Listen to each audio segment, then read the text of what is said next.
Καλημέρα, τι κάνετε κύριε Χαραλαμπόπουλε? Πώς είστε κύριε Αραμπατζή, γερός δυνατός?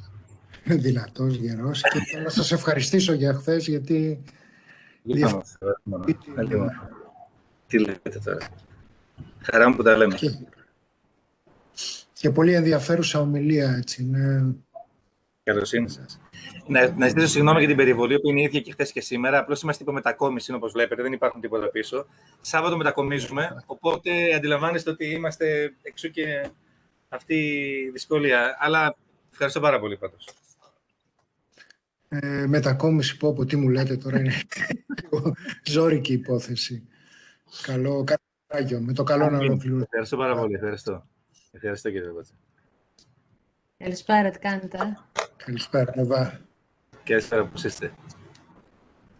Μια χαρά. Έλεγα τις ευχαριστίες μου στον κύριο Χαραλαμπόπουλο που χθες μας βοήθησε τόσο πολύ. Πραγματικά, πραγματικά. Εγώ ευχαριστώ.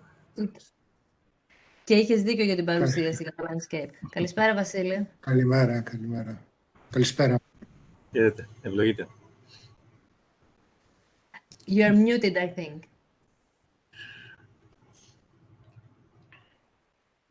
Ναι, ήμουνα. Α, μπράβο, εντάξει. Δεν το παθαίνεις μόνο εσύ. Όχι. Για κάποιο λόγο την πρώτη μέρα ήμουνα πολύ alert. Όλα δούλευαν ρολόι. Από τη δεύτερη μέρα και μετά συνεχώς το ξεχνάω. Αλλά έχω δύο κομπιούτερ και προσπαθώ να βλέπω τι γίνεται και στα δύο sessions. Και κάνε mute το ένα, άνοιξε το άλλο.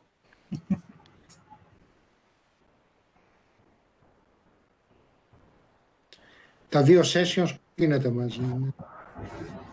Σε άλλο κομπιούτερ. Παρ' όλα αυτά είναι...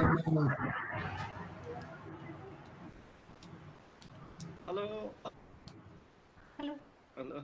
Hi.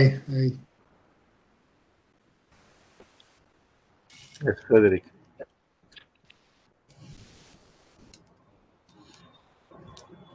How is Venice? It's still floating. It's okay.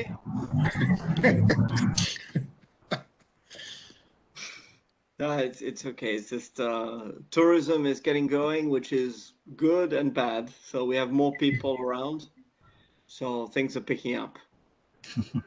But we just don't know how they got here. Frederick, hi. Do you feel safe though? Yeah. Yeah? Yeah, I feel Have safe. people been vaccinated in Italy? Well, my wife and I got the first dose on Sunday.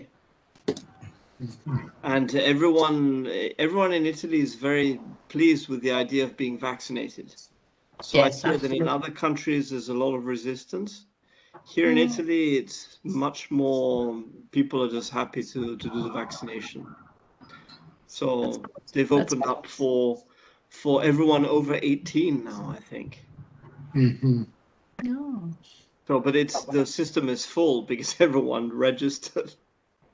Yeah, of course. So no, it's okay. It feels safe. Things are opening up slowly, and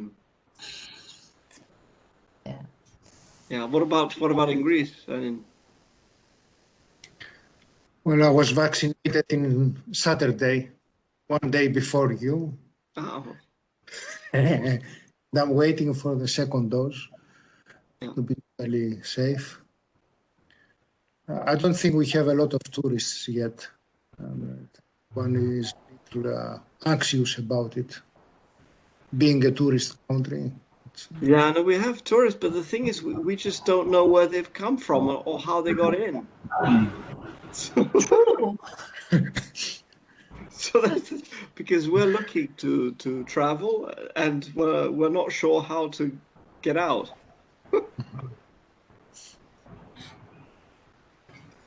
So it's fine though. Mm-hmm. Well, it's In Australia, it's going slowly. Very slowly, isn't it? Yeah. They could do a faster job, I think. Yeah. And we have no tourists. No tourists. They keep telling us to travel around Australia, but what happens if you get locked in one state and you can't go back home? Because here the states between them can shut the borders as well. So it's a bit of a... Yeah. Well, Anyway, I wanted to say, so sorry for spelling your name repeatedly wrongly. I have a friend who's called Frederick, and he's written with a K. So I never even thought of double checking whether your Frederick is with CK. oh no, don't worry. Most people don't know if it's Frederick's my first name or Lauritsen, so I'm not too worried. No, but normally I'm fairly mindful, you know, with such things. But in your case, I was just so confident it's going to be just like the other Frederick. Yeah. And it's, I don't know why CK, but that's how it's ended up. Can we now object? Of course not. So it's too late. It's too late. It's nicer with CK, isn't it? I think, at least from a stick point of view, I reckon. Anyway. True. Well, I think we should give 2 or 3 minutes more. Those people are joining all the time, and I think the first speaker, don't see him, so Vasilis is here.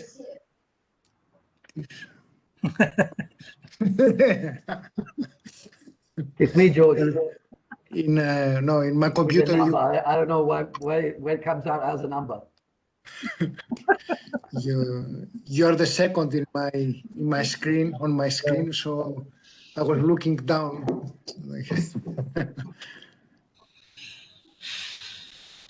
In any case, let's have 2 or 3 minutes more, because yes, they are coming. Good afternoon, everyone. Hello.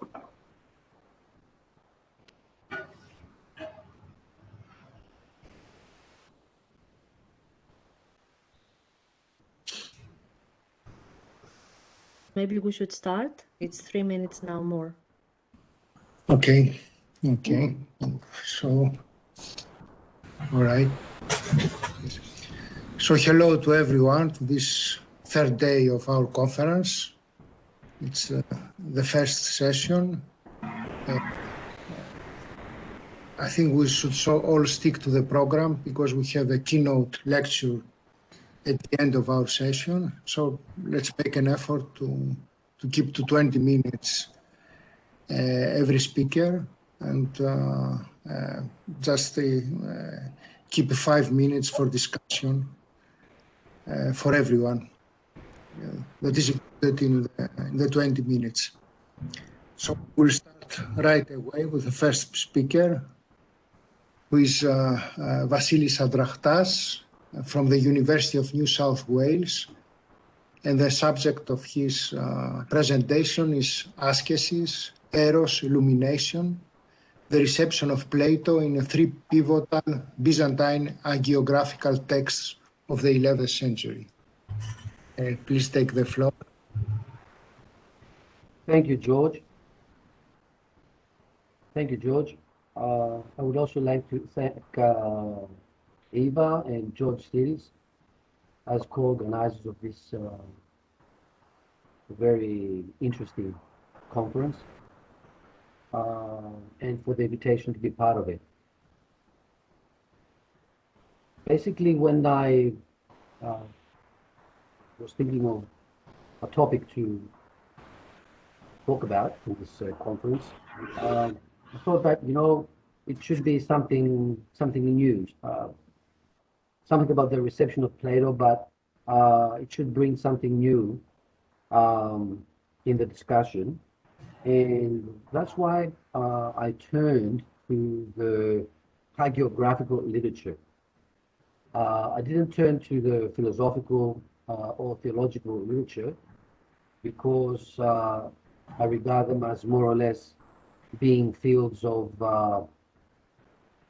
an exploration into the reception of Plato in one way or another. So I decided to work in a different field where looking for Plato, for instance, would rather seem unlikely. And as far as I know, there hasn't been, at least in the Eastern hagiographical literature, any sustained scholarly work on the philosophical reception, generally philosophical reception, as that appears in hagiographical texts. I chose these three texts from the 11th century, the novel known as Balaam and Josaphat, the Vita I of Athanasius the Athonite, and the Life of Saint Simeon the New Theologian, not for their intrinsic value, although I think that they do have one, and it's very important, but my first instinct was that these texts coming from the 11th century, from a century of sustained Platonic interest, would offer themselves, that's the hypothesis, would offer themselves to such an exploration of the reception of Plato. And on the other hand, I also thought that if we were to show in some way, demonstrate that there is a reception of Plato in any way within hagiography, then we would be talking about a Platonic reception in a much more broader and dynamic sense than just when we talk about the reception of Plato in theology or philosophy, where, to be honest, it is expected. Now, the three words, I've chosen these three words, askesis, eros, and illumination,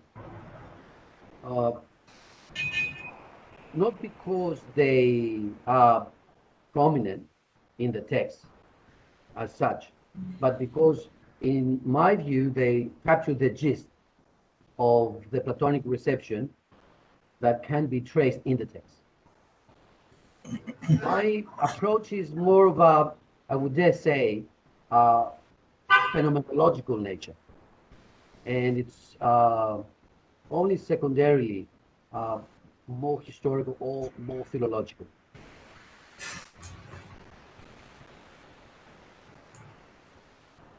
Now,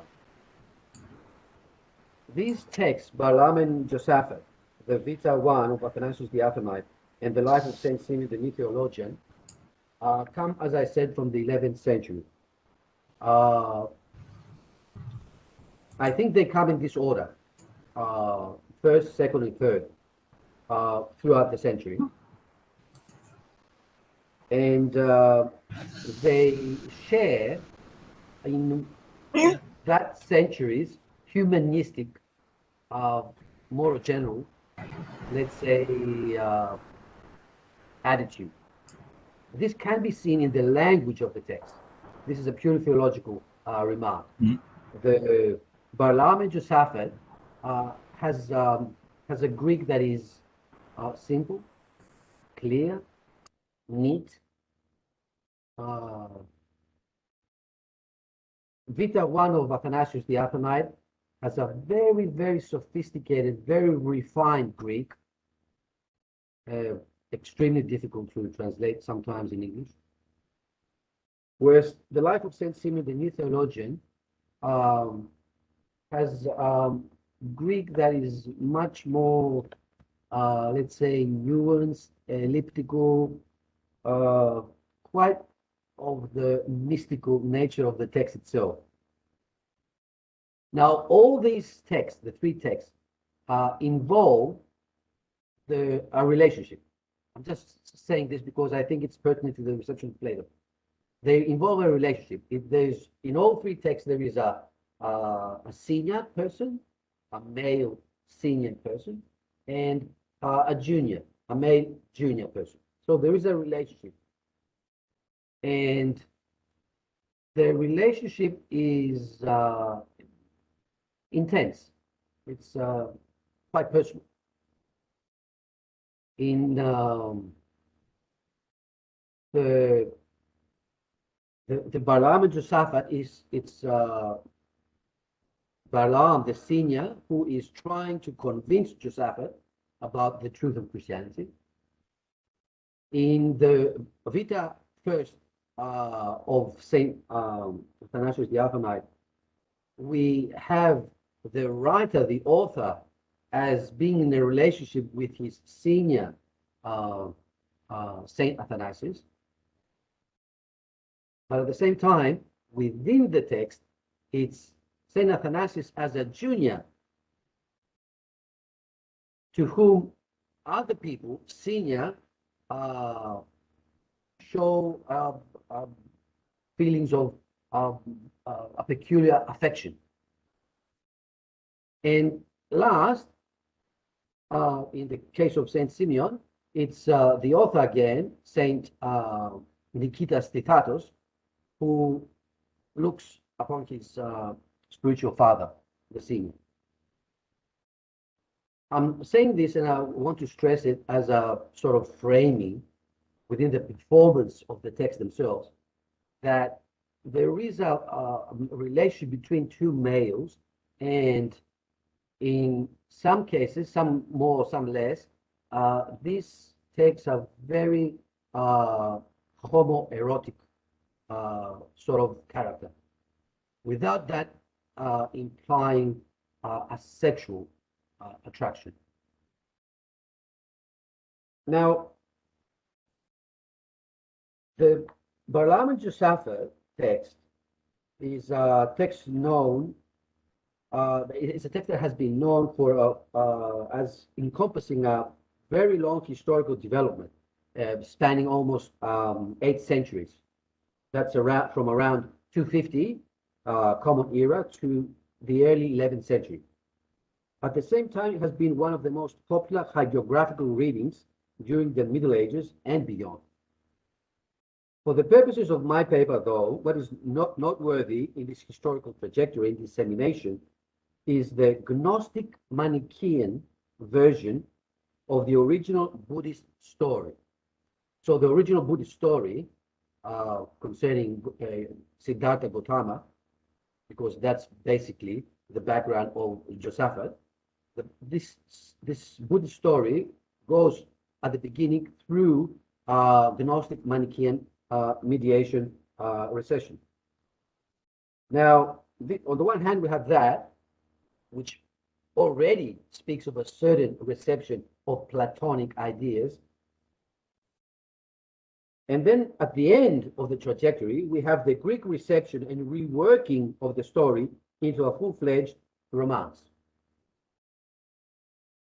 With regards to the Gnostic Manichaean aspect, there is no need to argue for the well-known impact of Middle Platonism and Neo-Pythagoreanism on the formation of Manichaeism, which explains adequately the ascetic dualism that is so prevalent in Balaam and Josaphat. But as to the Greek integration of the relevant literary tradition, the very fact that it took place within a revival of interest in the Platonic herb, and of course the concomitant opposition against it, points naturally to a certain association between the reception of Plato during the Macedonian Renaissance and the final reception of Balaam and Josaphat. Now, this more or less is, let's say, conjectural. It's a working hypothesis. So one has to turn to the text. Now, when we turn to the text, Balaam and Josaphat is the, as far as I can say, the first, let's say, hagiographical, but with ascetic overtones text that, in a way, establishes asceticism upon ontological duality.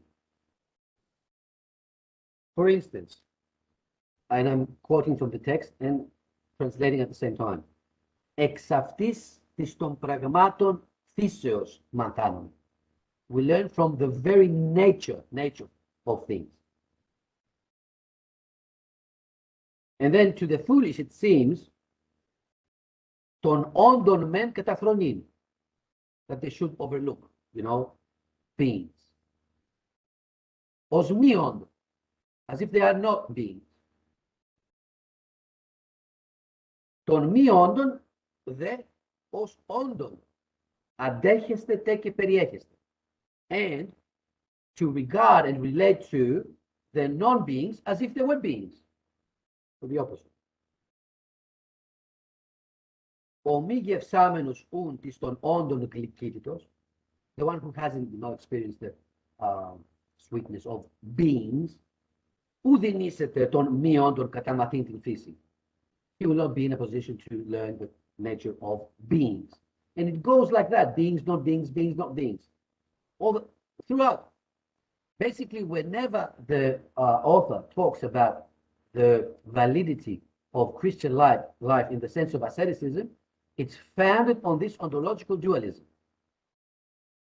And it's the first time that ontological dualism, not the first time that that is mentioned, but the first time it's used to establish asceticism, the ascetic strive. I could go on and on, but that would, just be a waste of time, and our time is very precious. Then in the text, we have excessive use of the philosophy. Περί το τιού των φιλοσοφούντας, της αληθινής ταύτης φιλοσοφίας, εν θεού ταύτης φιλοσοφίας. And of course, we know that from quite early, as the ascetic life and philosophy were associated. But here, whenever it's mentioned, it's always mentioned in the sense of the ontological dualism I already presented. And of course, it goes with other bipolarities like phenomenis, noumenis, της αισθητής, οφθαλμής, της ένδων όμαση. And of course, the quite Platonic idea of συγγενέστε Θεό, be related to God, to relate to God. Now, this text has, of course, throughout its 8 centuries of development, many layers, and you can find, apologetic theology, you can find, let's say, systematic theology, you can find sociological literature, didactic literature. But in any case, it seems that the text is very much interested in rekindling in an enthusiastic way, I would dare say in an eschatological way. We should keep in mind that we are talking about a text that is written very close to 1000, the year 1000. And this most likely would have, triggered this sort of eschatological need to regain faith, to live again as vigorously as possible. And it is in this connection that what was already in the tradition, Platonic dualism, is now used as a quite pertinent tool for the establishment of the validity of this ascetic strive. I will turn now to the second text. Forgive me if my presentation gives the impression of sort of being disjointed. It's more of an exploration and experimentation with the text. Now, the Vita first of Athanasius the Athonite, because there is also Vita 2, is a text written probably in the late part of the first half of the 11th century. And it's on the life of the founder of the Cenobitic monasticism of Mount Athos. In other words, it comes 100 years after the establishment of what came to be the greatest Eastern Orthodox monastic center in the entire world. But this ensuing century was also the era of Michael Psellos and Ioannis Italos. that is the highlight of Neoplatonistic thought in Middle Byzantium. In this respect, the crucial question is, how does the Vita 1 of Athanasius the Athonite, a thoroughly monastic work, relate to this surge of humanism? Most likely, the sophisticated language of the hagiography points to a highly educated audience in Constantinople, an audience which would have been anything than a stranger to the word and by extension to the world of Plato. Furthermore, this text, being one of the most important historical sources regarding formal education in Byzantium, allows one to hypothesize that, if anything, whatever the reception of Plato reflected by the author, it would have to pertain to the broader ideal of paideia. But once again, let's have a look at the text. From the very beginning and throughout, the text talks about to kalon. And this kalon is related to eros.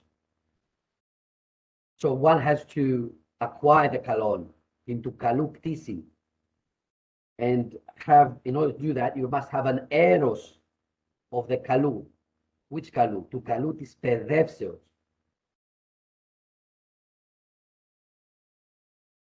And the person who is, up to that is a person who is interested μόνο γίνεται του καλού της παιδεύσεως. Alone, nothing else is of interest to this sort of person.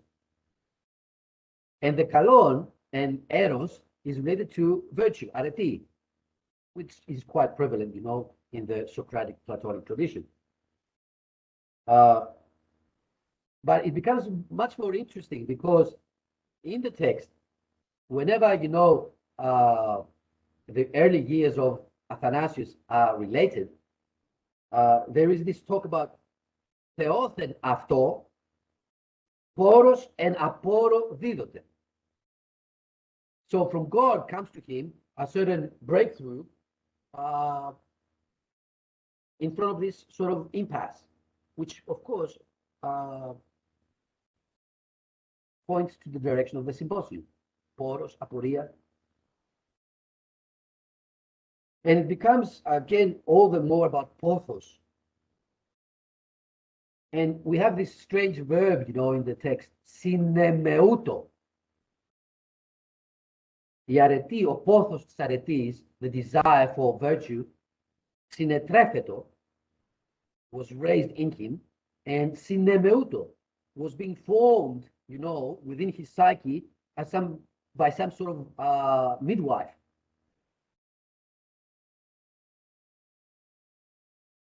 Then we have lots of mentioning of mimitin eαυτόν παραστήσε, μίμημα, archetypo, so mimesis, archetype. And of course, this sort of, as I mentioned, quite intense relationship between the two men. Is to pedos aretis itithendos. He was, conquered by the virtue of the little boy. Εκείνου θελπθείς. Όλος γίνεται του ανδρός. So what I'm saying is that we have here a text that comes from a monastic circle environment, but most likely has an audience which is, a Constantinopolitan audience, perhaps middle upper class audience.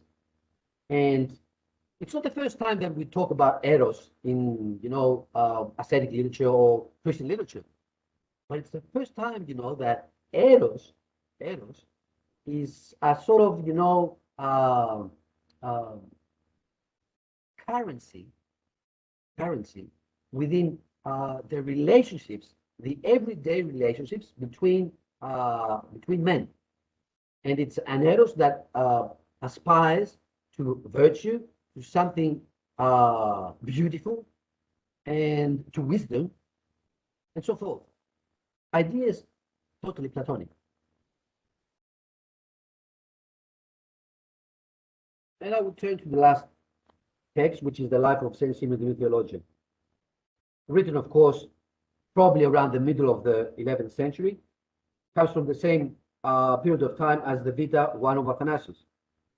Nikitas was the Byzantine thinker who turned his spiritual father's renewal of mystical experience, the experience of Gregory of Nyssa, of Pseudo-Areopagite, and Maximus the Confessor, into a systematic, comprehensive, and innovative mystical theology.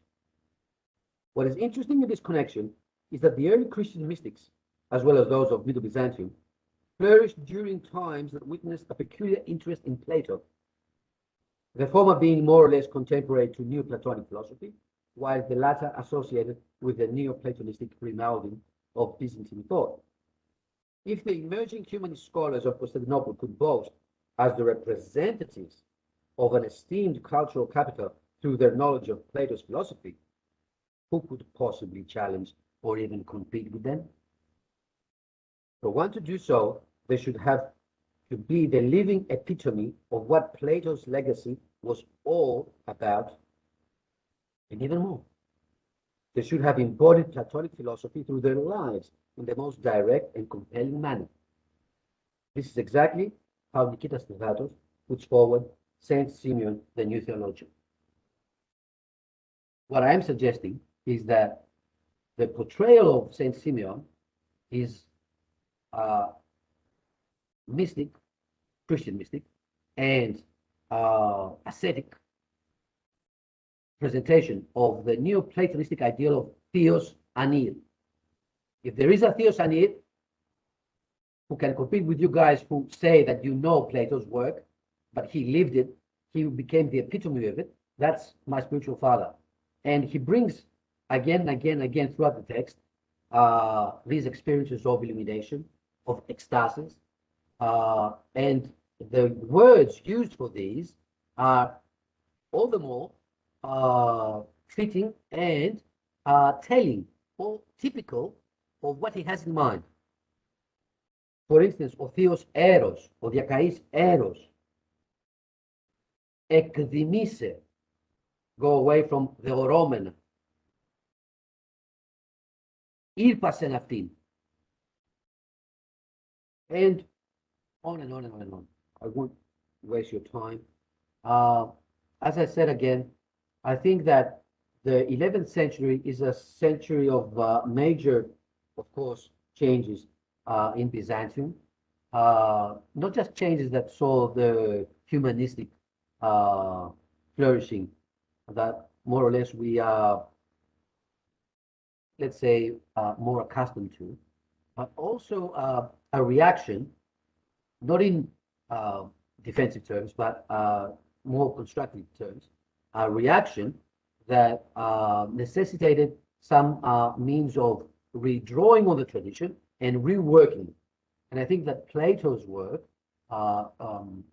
lent itself quite fittingly to this sort of reaction, constructively. Thank you.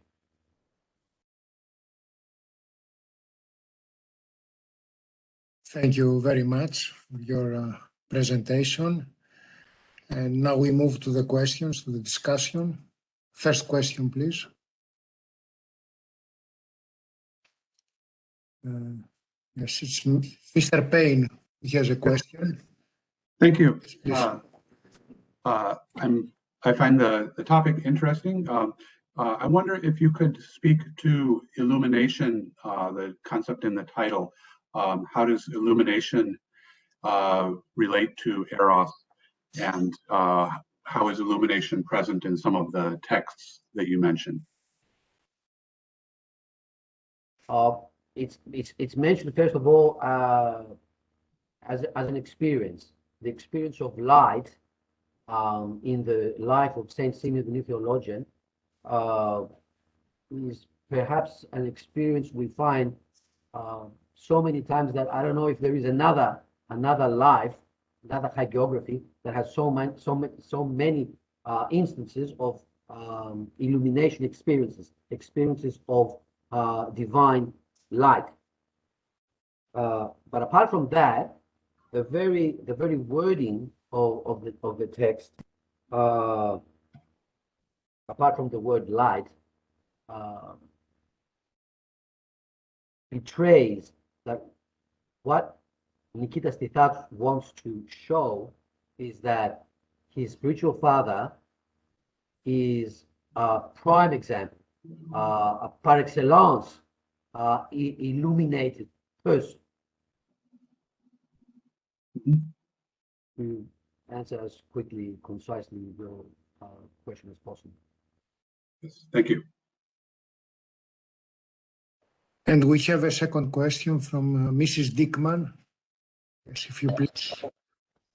Yes, hi, thank you so much. That was so fascinating. Hagiography is very integral to my own research, so it was very exciting to see what you were talking on. I suppose my question is, firstly, did you upload a paper? Because I couldn't find it. No, I didn't. Sorry. Okay, that's okay. All right, because I would love. I never received the box to throw it in. That's okay. So, maybe I can but email you. I will, yeah. Maybe I can email you and you can send me your notes, because I'd really like to look at those texts a little bit more myself. But I think from what I was gathering, it's very late here, so sorry if my words are a bit all over the place. You were talking about like basically a systematic kind of explanation of asceticism in those texts. Like for the first time, you were saying they were actually kind of using Platonic language to actually, okay, you hear what I'm saying there. Do you see, my question is, do you see Platonic influence in the actual kind of significant role that asceticism played in a very early Christianity itself? So even if it wasn't kind of explained on Platonic terms, the very fact that asceticism became such a pivotal thing in early Christianity, do you see Platonic influence in that actual fact also? Okay, this is as much as I can say, it's a very broad question, but I don't think that the origins of early Christian asceticism are Platonic. One thing. The second is, I think that Platonism was the fact that kept asceticism as humane as possible. If it wasn't for Platonism, asceticism would be very nasty. So the third thing is that I think that at the end of the day, this tamed, this humane ascetic flavor due to Plato and his thought was utilized by early Christianity in more than one respect. The thing is that with the Balaam and Josaphat, it's explicitly the dualism, the ontological dualism now that is used as the basis, the foundation of the rationale of the whole thing. Okay, that's so interesting. I would love to keep going, but I know we're short on time, so maybe I can ask you some more questions by email. Thank you. You're welcome. Well, I think we should move on. Anyone who has further questions could email the speaker. We thank him for his beautiful presentation. And we move on to our own member of the organizing committee, Mrs. Eva Anagnostou-Laoutides from the Macquarie University, who is going to speak about ecstatic inebriation in Plato and Cristoforo Lantino. If you please, Eva. Thank you very much, George. Can I share my screen? Yes, of course. I'll do it.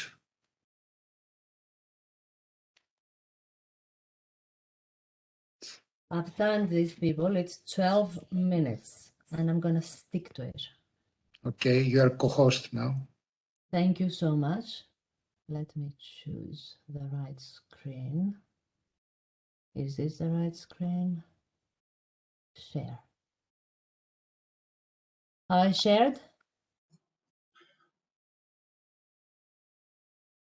Yes. Yes. Okay. So my current project is inebriation as metaphor for philosophical ecstasy. And it has been great because it allows me to focus on literature, which is what I really do, and then gives me an introduction to philosophy, which is a kind of newly found passion, if you want. So the focus of my presentation today is the rediscovery of Plato's Symposium and its language of drunkenness in Quattrocento, Florence. We have no Neoplatonic commentary of the Symposium. Of course, there must have been numerous lectures and seminars delivered on the Symposium in the post-classical period. We know, for example, of a 3-day seminar run by Plotinus in Rome in May 260, where the first day address, delivered by Porphyry, focused on the sacred marriage of Porus and Penia. Plotinus discussed the myth in N8 3.5. In 3.5.7, commenting specifically on Plato's reference to Porus' drunkenness by nectar, since wine had not been discovered yet, Plotinus read the Platonic myth allegorically to refer to the union of Penia with an intelligible nature, not its image, at a time before the world of senses was created. In 3.9, Plotinus specifies that Porus' drunkenness is a symbol of the flow of rational principles from the intellect into the soul, which has been created by it. At the same time, the allegorical reading of the Symposium, inspired by Philo's discussion of Noah's drunkenness as the nakedness of his moment of ecstasy, is systematically diffused in the works of Clement of Alexandria and his student Origen, and thus firmly enters the commentary tradition of the Song of Songs. Following Origen, Gregory of Nyssa uses the language of sober intoxication in his homilies on the Song of Songs, and so does Ambrose, and through him, Augustine. In the 5th century, Proclus evokes Plato's theory of love as expressed in the Symposium and the Phaedrus in his treatise on hieratic art, though with no reference to drunkenness. Rufinus' translation of Origen's commentary on the Song of Songs, interrupted by his death, does not expand on Origen's inebriation imagery. In addition, Macrobius' description of the soul's descent into the material world as being intoxicated is rather negative. Still, Dionysius Areopagite, certainly known to Abelard, and the very popular Boethius, his De Consolatione Philosophiae, preserve the image of the soul that feels inebriated in the face of philosophical or theological revelation. Although Plato's Symposium is not named in these later texts, we do know that it is continued to be copied in the East and was one of the holdings of the San Marco Library, which was established in 1441. Already in 1423, Giovanni Aurispa had brought from Greece over 200 manuscripts to Venice, among them the complete Plato, Proclus, Plotinus, and some works of Iamblichus. Some Platonic dialogues were known to Nicholas Cusanus, while both Cristoforo Lantino and his more famous student Marsilio Ficino repeatedly refer to the Symposium and the Phaedrus in their works. Ficino translated Plotinus' Enneads, wrote an extensive Platonic theology in 18 volumes, and his De Amore is a commentary on the Symposium for which he carefully draws on Dionysius the Areopagite and, as Anne Shepard has shown, on Hermaia's commentary on the Phaedrus. Ficino is keen to align the views of Plato and Dionysius. He acknowledges Alcibiades' comparison of Socrates with Marsyas. Drawing on an elaborate version of the humor theory, he identifies various forms of madness and gives practical advice on how to avoid falling prey to vulgar love. Drink often so to purify the body and restore your spirit. Of course, here he is reworking Paul's advice in 1 Timothy 5:23.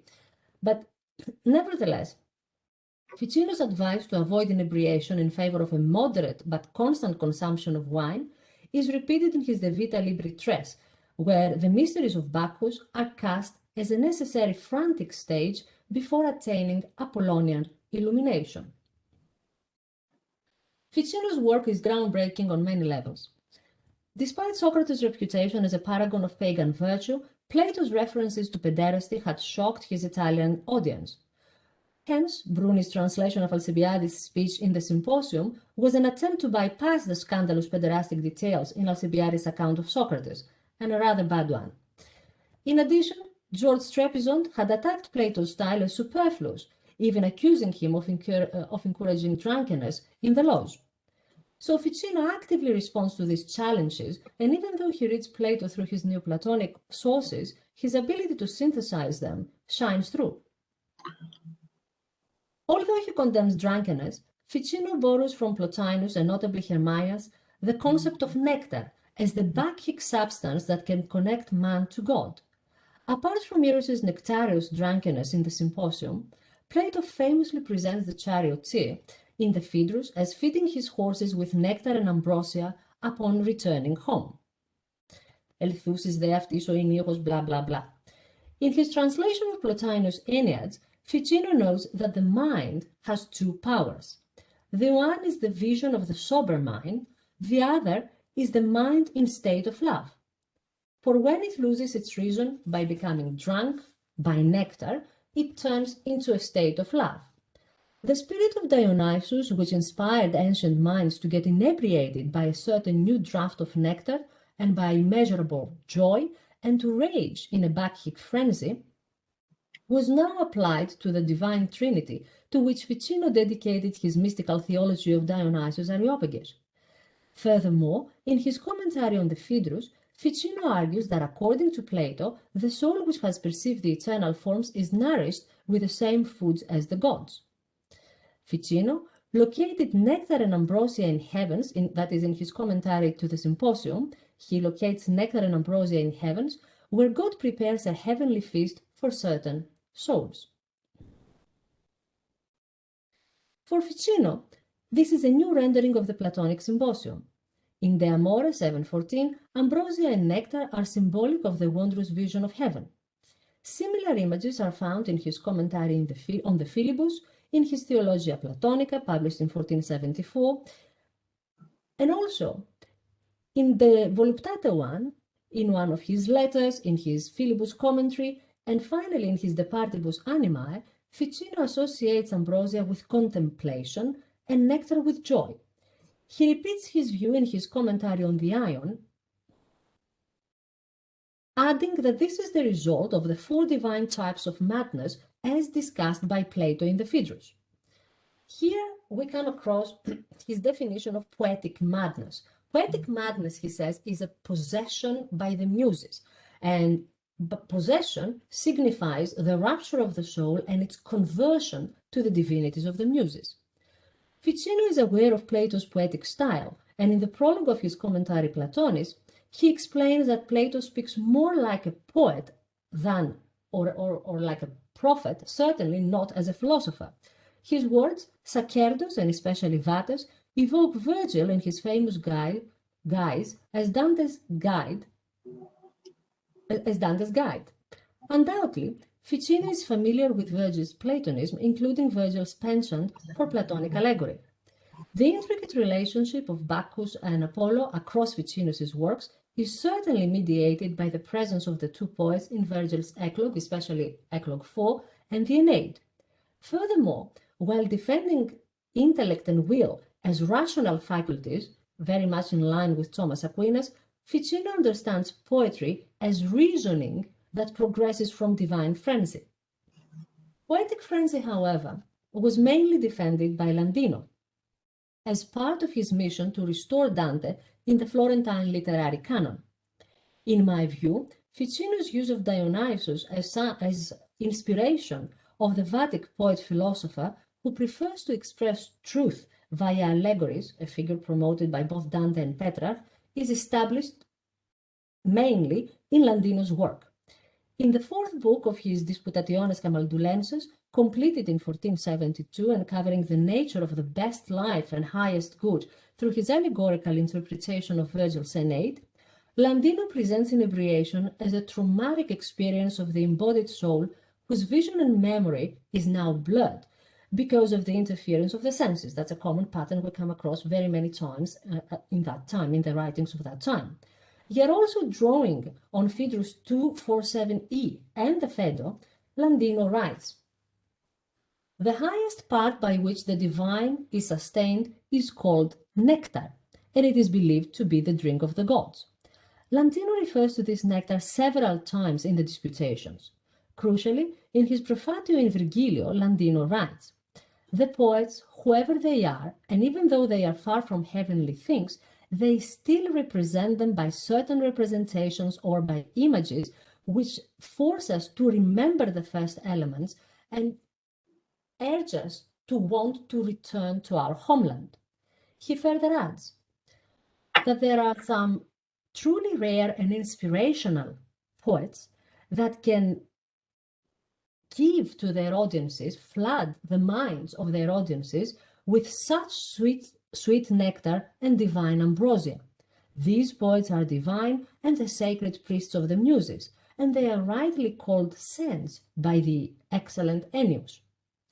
Ficino and Landino, to draw this short presentation to a conclusion, read each other's works and were influenced by ideas widely debated in the circle of Lorenzo de' Medici.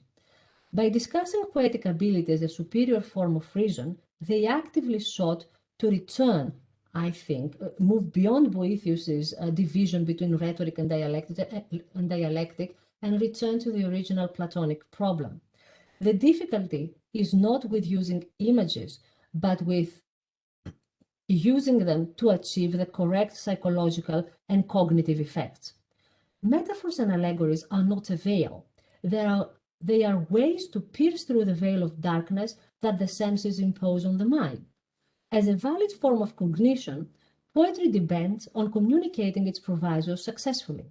Thus, the phenomenology of ecstasy entails a form of logic. By revising Platonic drunkenness, and especially its vocabulary, to introduce nectar and ambrosia more systematically, Ficino and Landino engage creatively with states of altered consciousness and incorporate them into the Christian dogma. Of course, while the new terminology is as axiomatic as Plato's discussion of philosophical ecstasy, its poetic medium is defended in a, here I say, a clearer manner, but what I mean is perhaps a more embracing, a more robust manner. So that would be all from me. Thank you very much for your attention. Thank you, Eva. We should proceed with the questions. First question, please. I want to already thank Jack because he sent me some comments earlier today, and I'm really, really grateful to him. As you can see, I'm losing Mr. Anzalone is the first who demands to pose a question. Thank you. Thank you so much, Eva. That was a very, very nice presentation. And I'm very happy you quoted the Ion was the first Platonic dialogue I ever read. So that's close to my heart. Anyway, I have a small curiosity more than a question. While during your whole presentation, you quoted St. Paul, for example, and I was just thinking if you ever found close to inebriation as a philosophical metaphor for philosophy, there is something that Paul says in, I think, it's in Ephesians 5. He says that do not be drunk with wine, but be filled with the Spirit. And I was asking if there was a kind of parallel there that could be brought, or if some of your commentators did read the inebriation as a philosophical ecstasy, maybe in parallel to the, let's use the drunkenness or the being filled with the Holy Spirit, which is also an ecstatic experience, and which is parallel to drunkenness in a certain sense, but spiritual. I wish the reviewers of my manuscript are as open-minded as you are, is what I have to say.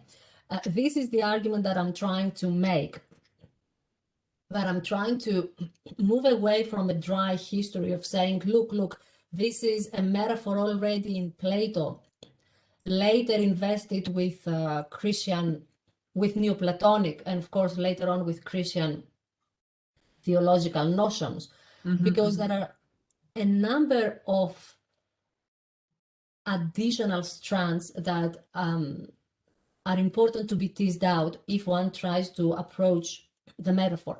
So as I tried to embark on my study, I thought to myself, gosh, that's a rather simple idea, isn't it? And then I read the Symposium and the Phaedrus again, thinking, maybe I'm wasting my time. And there are indeed, I found out, strands, including the civic aspects of inebriation. Inebriation as part of education that we heard about Eros and education in previous days. So while it is perfectly clear that Paul operates in the diffused Platonism of his era, and the Christians were certainly open to adapting these ideas, there are several strands in the metaphor of Platonic inebriation that one must follow through if one is to do service to the idea, rather than simply say, yes, yes, yes, clearly everyone was familiar with Platonic ideas in a general way and felt free to use them. I'm not sure if I think I went beyond what you asked for, but that's perfect. I was Thank just you. bursting to say, Yeah. I guess. Thank you. Next is Mr. Payne. Yes, thank you, Eva, for the paper. I'm very much appreciative of the approach to the notion of inebriation as not simply a dry metaphor that, or a veil, as you said. We have to, in a sense, sort of discard it to get at the real thing. At the same time, here's one way, perhaps, to be a bit skeptical about the importance of inebriation. It seems to be, it's an altered state of consciousness. It's a change. It's not in our ordinary experience. It's not a hexis, a standing disposition. It's something that sort of comes to us for a while and then it leaves. And also some of the terminology, for instance, about poros and about the poros and penia in the symposium, feeding on nectar. This seems to be something that allows us to move, to progress from one place to another place. Perhaps the pushback then would be when we really reach philosophical insight and a greater level of awareness, then that is characterized by a lack of movement, a kind of stillness. Perhaps Yes. you have more to say about this, about silence, but I just want to raise the possibility that the inebriation, the drunkenness, could be linked to ideas of movement, perhaps through discursive thought, which ultimately must come to an end or to reach to fall away. Totally agree. I couldn't agree more. In fact, I don't think that inebriation is what gets you to the altered state of consciousness. I think that inebriation is the first stage, and I can't remember the exact reference now, but I have it. I definitely have it in my mind, where Socrates says, it is impossible to judge that kind of experience unless you are totally sober and you analyze everything in detail when you come at the other side.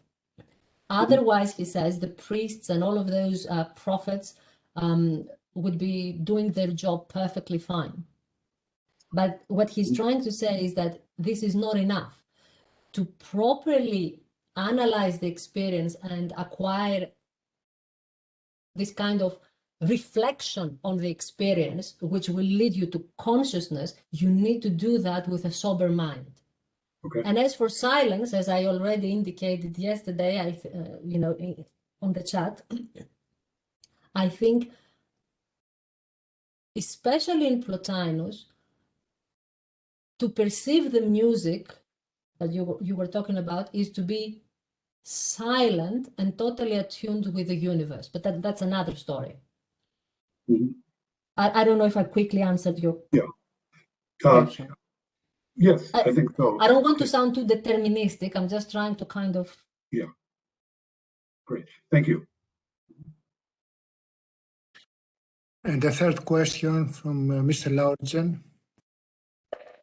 Yes, sir. Thank you very much for your paper. It's very interesting and great to hear a bit about Landino as well.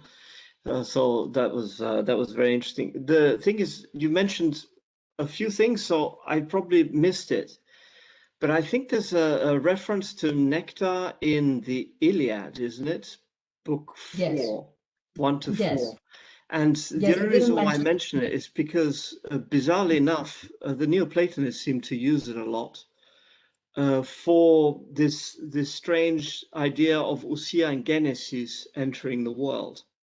So I think Proclus actually uses it specifically. And there is a play on the notion of drunkenness.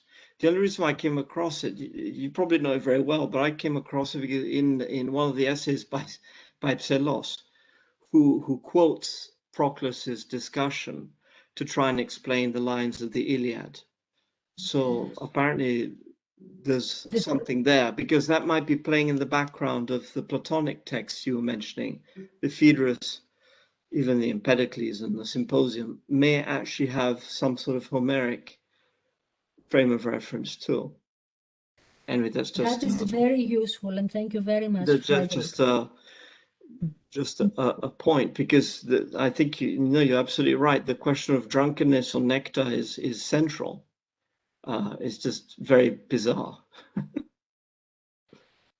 Yes, it kind of suddenly you hear about this nectar and ambrosia all of the time, and I'm thinking, hang on a minute, that was just a single reference in the Phaedrus, and then maybe one reference in the Symposium, tiny little sentence, because wine had not been yet invented.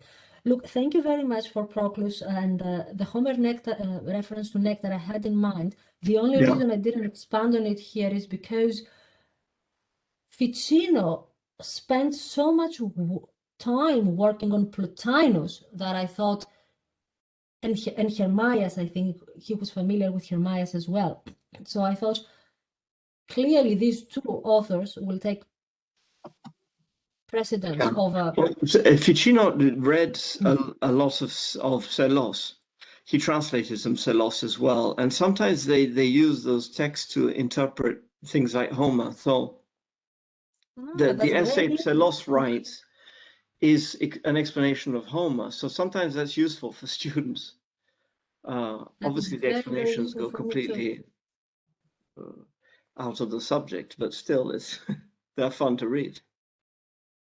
Absolutely, thank you very, very much for that. If you want, I'll send you, because I did a small essay on it, so I'll send you the references. Please, I'm at the end of my tether at this stage, I can tell you. I'm almost there, almost finished, but I'm not quite happy with that flipping chapter 5, and I can't let it out of my hands. So unless somebody kicks me, I'm not gonna do it.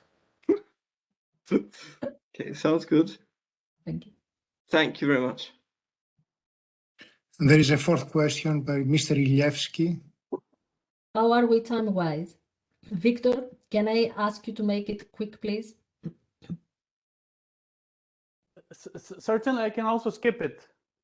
No, go ahead, go ahead. Okay. So I was, since we're missing the in-present symposium of the conference, I wanted to ask, what would be your opinion on the, and do you use at all the Plato's apologia of regular drinking parties in the laws 1 and 2, which, I mean, it is a huge section, and it seems to be in the Republic he is against and drinking and everything, but here we have a very open apologia of wine drinking. You mean his suggestion about the test of the wine and the role of wine in education? Yes, exactly. To me, because in the laws he also says that you can get drunk with all sorts of pleasures, not just wine, the importance clearly is on the experience of being overwhelmed by something. Mm-hmm. And although when he discusses the educational aspects of wine and even the test of wine, he clearly these processes clearly involve the use of wine, I think the metaphorical nature of inebriation can still be defended because this is a practice that leads to something else. It is a mirror of somebody's ethos, right? And it is a way to train somebody's ethos. And to awaken one's own character as well. Yes, yes. Thank you. I get it. Thank you. Thank you very much. Thank you very much all. Thank you. Thank you, Eva, for your beautiful presentation. And we proceed to the next speaker, who is Mr. Brendan Case from Harvard University. And his topic is Scibile Secundum Philosophum Aeternum Est, Bonaventure's use of Estratius of Nicaea's commentary of the Nicomachean Ethics. Mr. Case, you can share your document. Your co-host, please take the floor.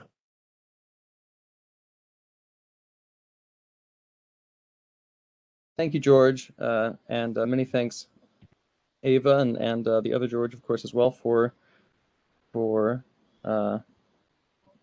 inviting me to participate in this distinguished gathering and for facilitating all of the proceedings so wonderfully. I'm struggling at the moment to work out how to let my computer share my screen. Sorry, this is George, can I possibly ask you, would that be possible to share my PowerPoint presentation? I'm sorry to ask you to do that. Yes, I'm doing it right now. Okay, thank you. Actually, Ava, while he's doing that, I just wanted to say just one comment about your presentation, which I quite enjoyed, and your comment about the twinned relations of sobriety and drunkenness made me think of Herodotus's comment about how the Persians had a standing policy of debating every course of action twice, first while sober and then while drunk. So anyway, I don't know how relevant that is to your work, but very strange. It is footnote 237 in chapter 2. Yes, very good. Okay, so in any case, I'll without further delay, I will dive in. Yes.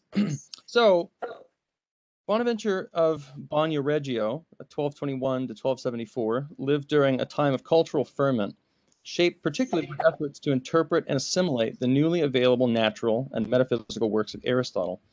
At least as interpreted by influential commentators such as Averroes, Aristotle was a profoundly challenging figure for the medieval church, given his apparent denial that God knows particulars and his apparent insistence on the unity of created intellects. Bonaventure was suspicious of Aristotelians right from the start.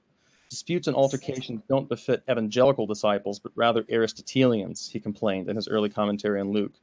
But by the mid-1260s, this suspicion had developed into a biting polemic against any philosophy that forswears exemplarism, the notion that the world is created through the ideas that subsist in the divine intellect.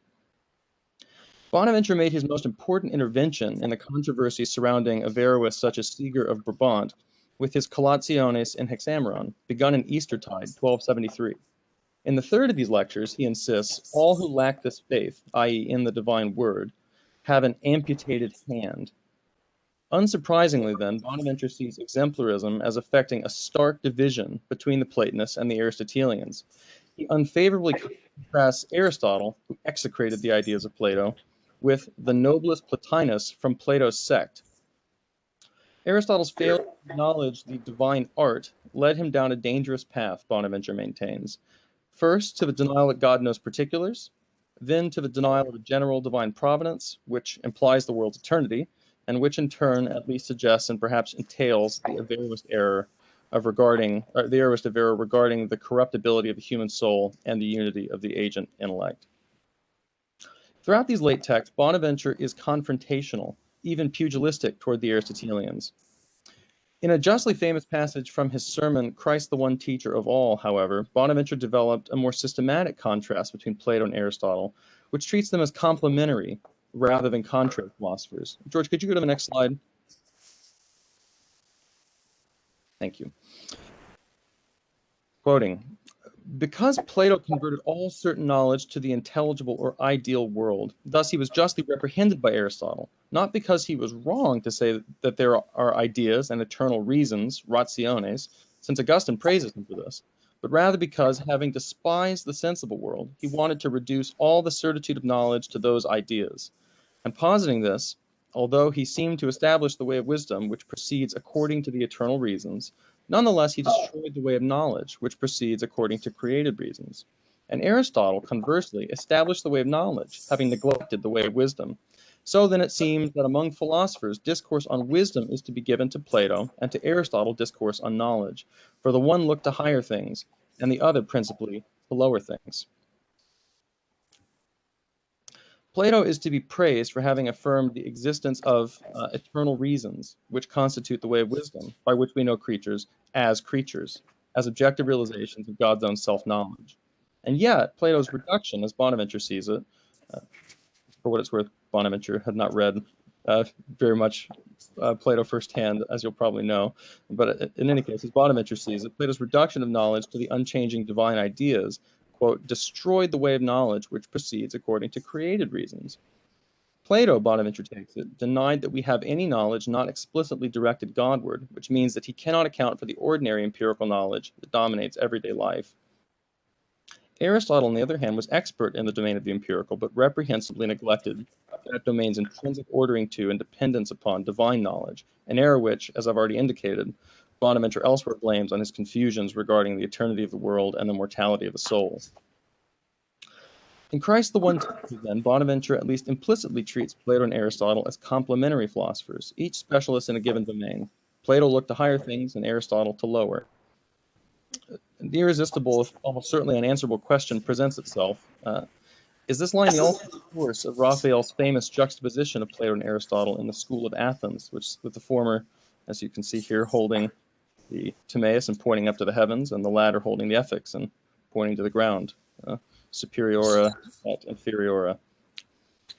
Hints of this harmonizing reading of Aristotle are still present even in Bonaventure's first Collatio and Hexameron, where he writes, quote, if the knowable, insofar as its knowable is, according to the philosopher, that is Aristotle, eternal, then it is necessary that nothing can be known except by way of a truth which is immutable, unshaken, unrestricted. The passage from Aristotle to which Bonaventure refers here is very likely from Nicomachean Ethics 6.3, where Aristotle considers the difference between scientific knowledge, episteme, and technical knowledge, techne, and restricts the former to the relatively changeless realm above the moon.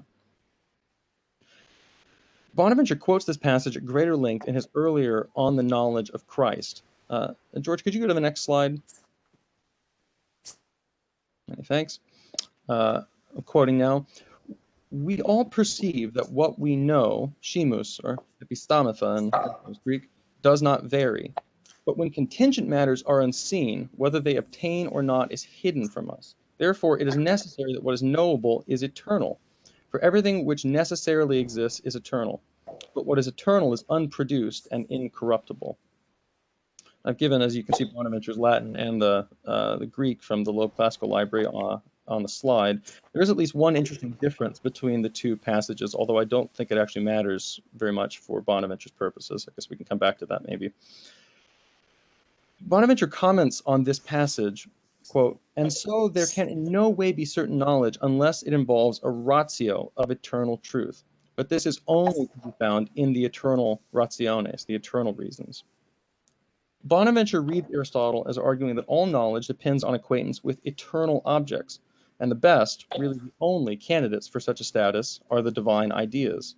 As he argues in Christ the One Teacher, quote, since things exist in their own genus, in the mind, and in their divine idea, and since the first and second modes are not in every way immutable, but only the third, namely insofar as they exist in the eternal word, it follows that nothing can make things to be perfectly knowable unless Christ, the Son of God and our teacher, is present.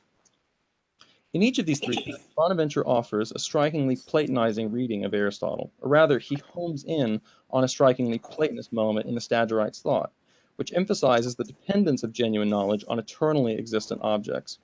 Only what is immune to change can bear the kinds of necessary properties which knowledge presupposes.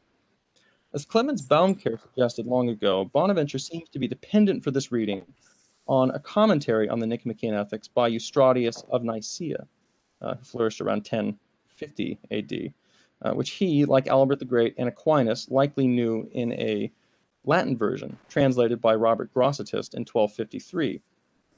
Bonaventure's reading of this passage tracks Eustratius closely.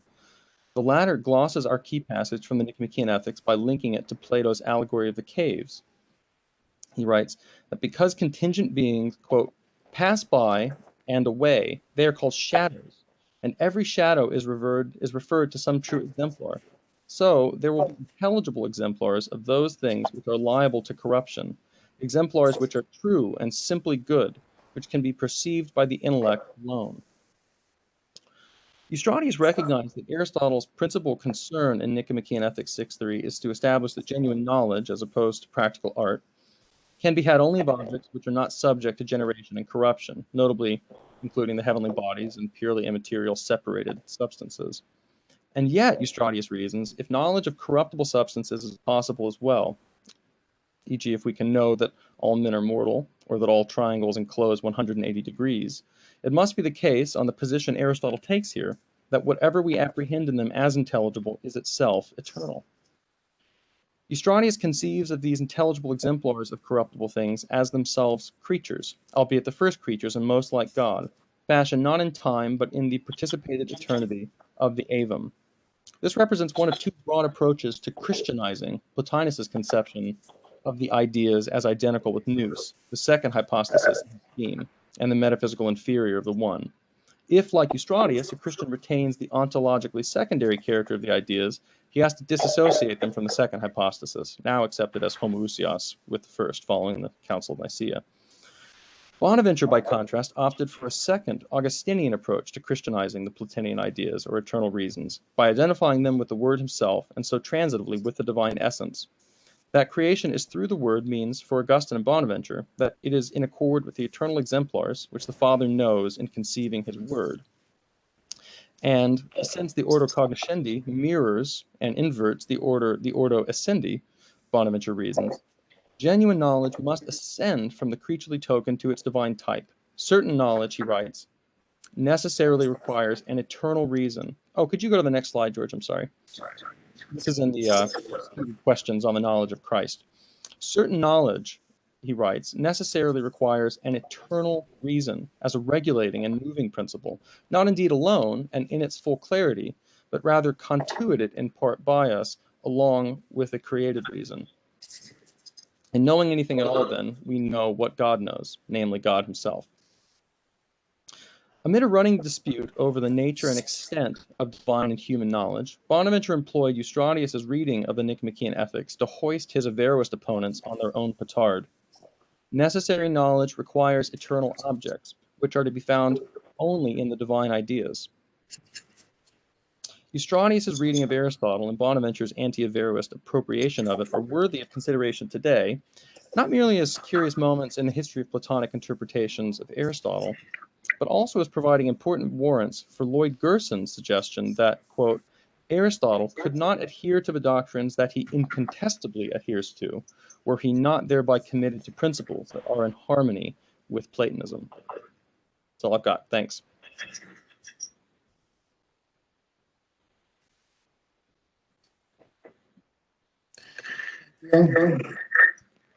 And we should proceed to questions now. First question, please.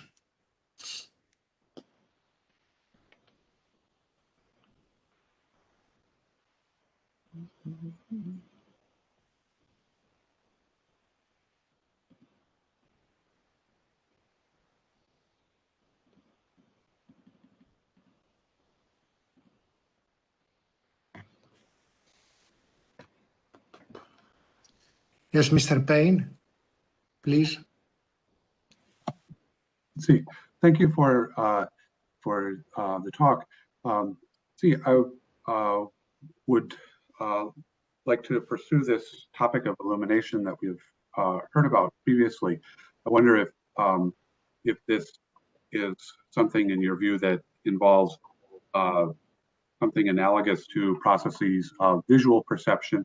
Is it described simply as a reception of a eternal form in the mind? In what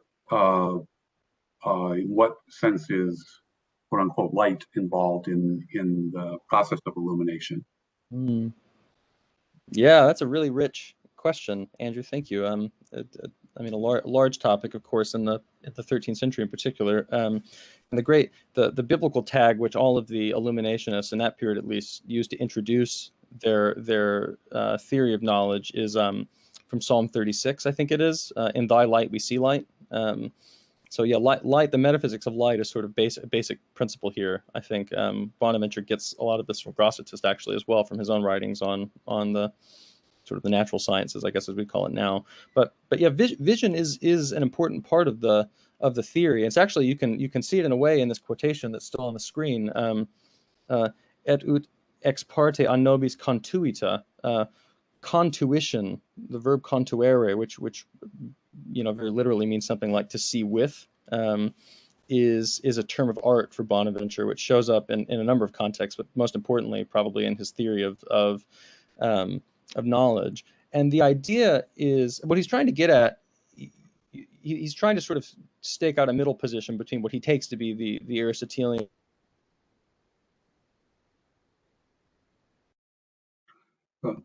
I'm sorry, I missed the.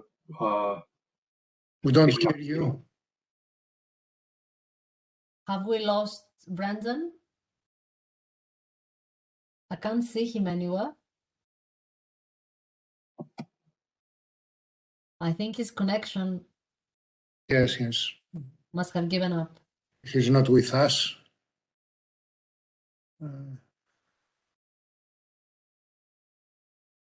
Maybe we should go on and. We should come back. If he joins, we should come back. At the end of the Yes. session. Fantastic. Yes, thank you, George. So we go on with Mr. Frederick Lauritsen from the Scuola Grande di San Marco, Venice, who is going to speak about a Platonic philosopher on Mount Olympus, Nicholas of the Beautiful Source, Psellos. Yes. Mr. Lauritsen, please go on. Thank you very much. I've got a PowerPoint to share, if that's possible. If I can become co-host. Yes, I'll do it. And get how do you say, promoted.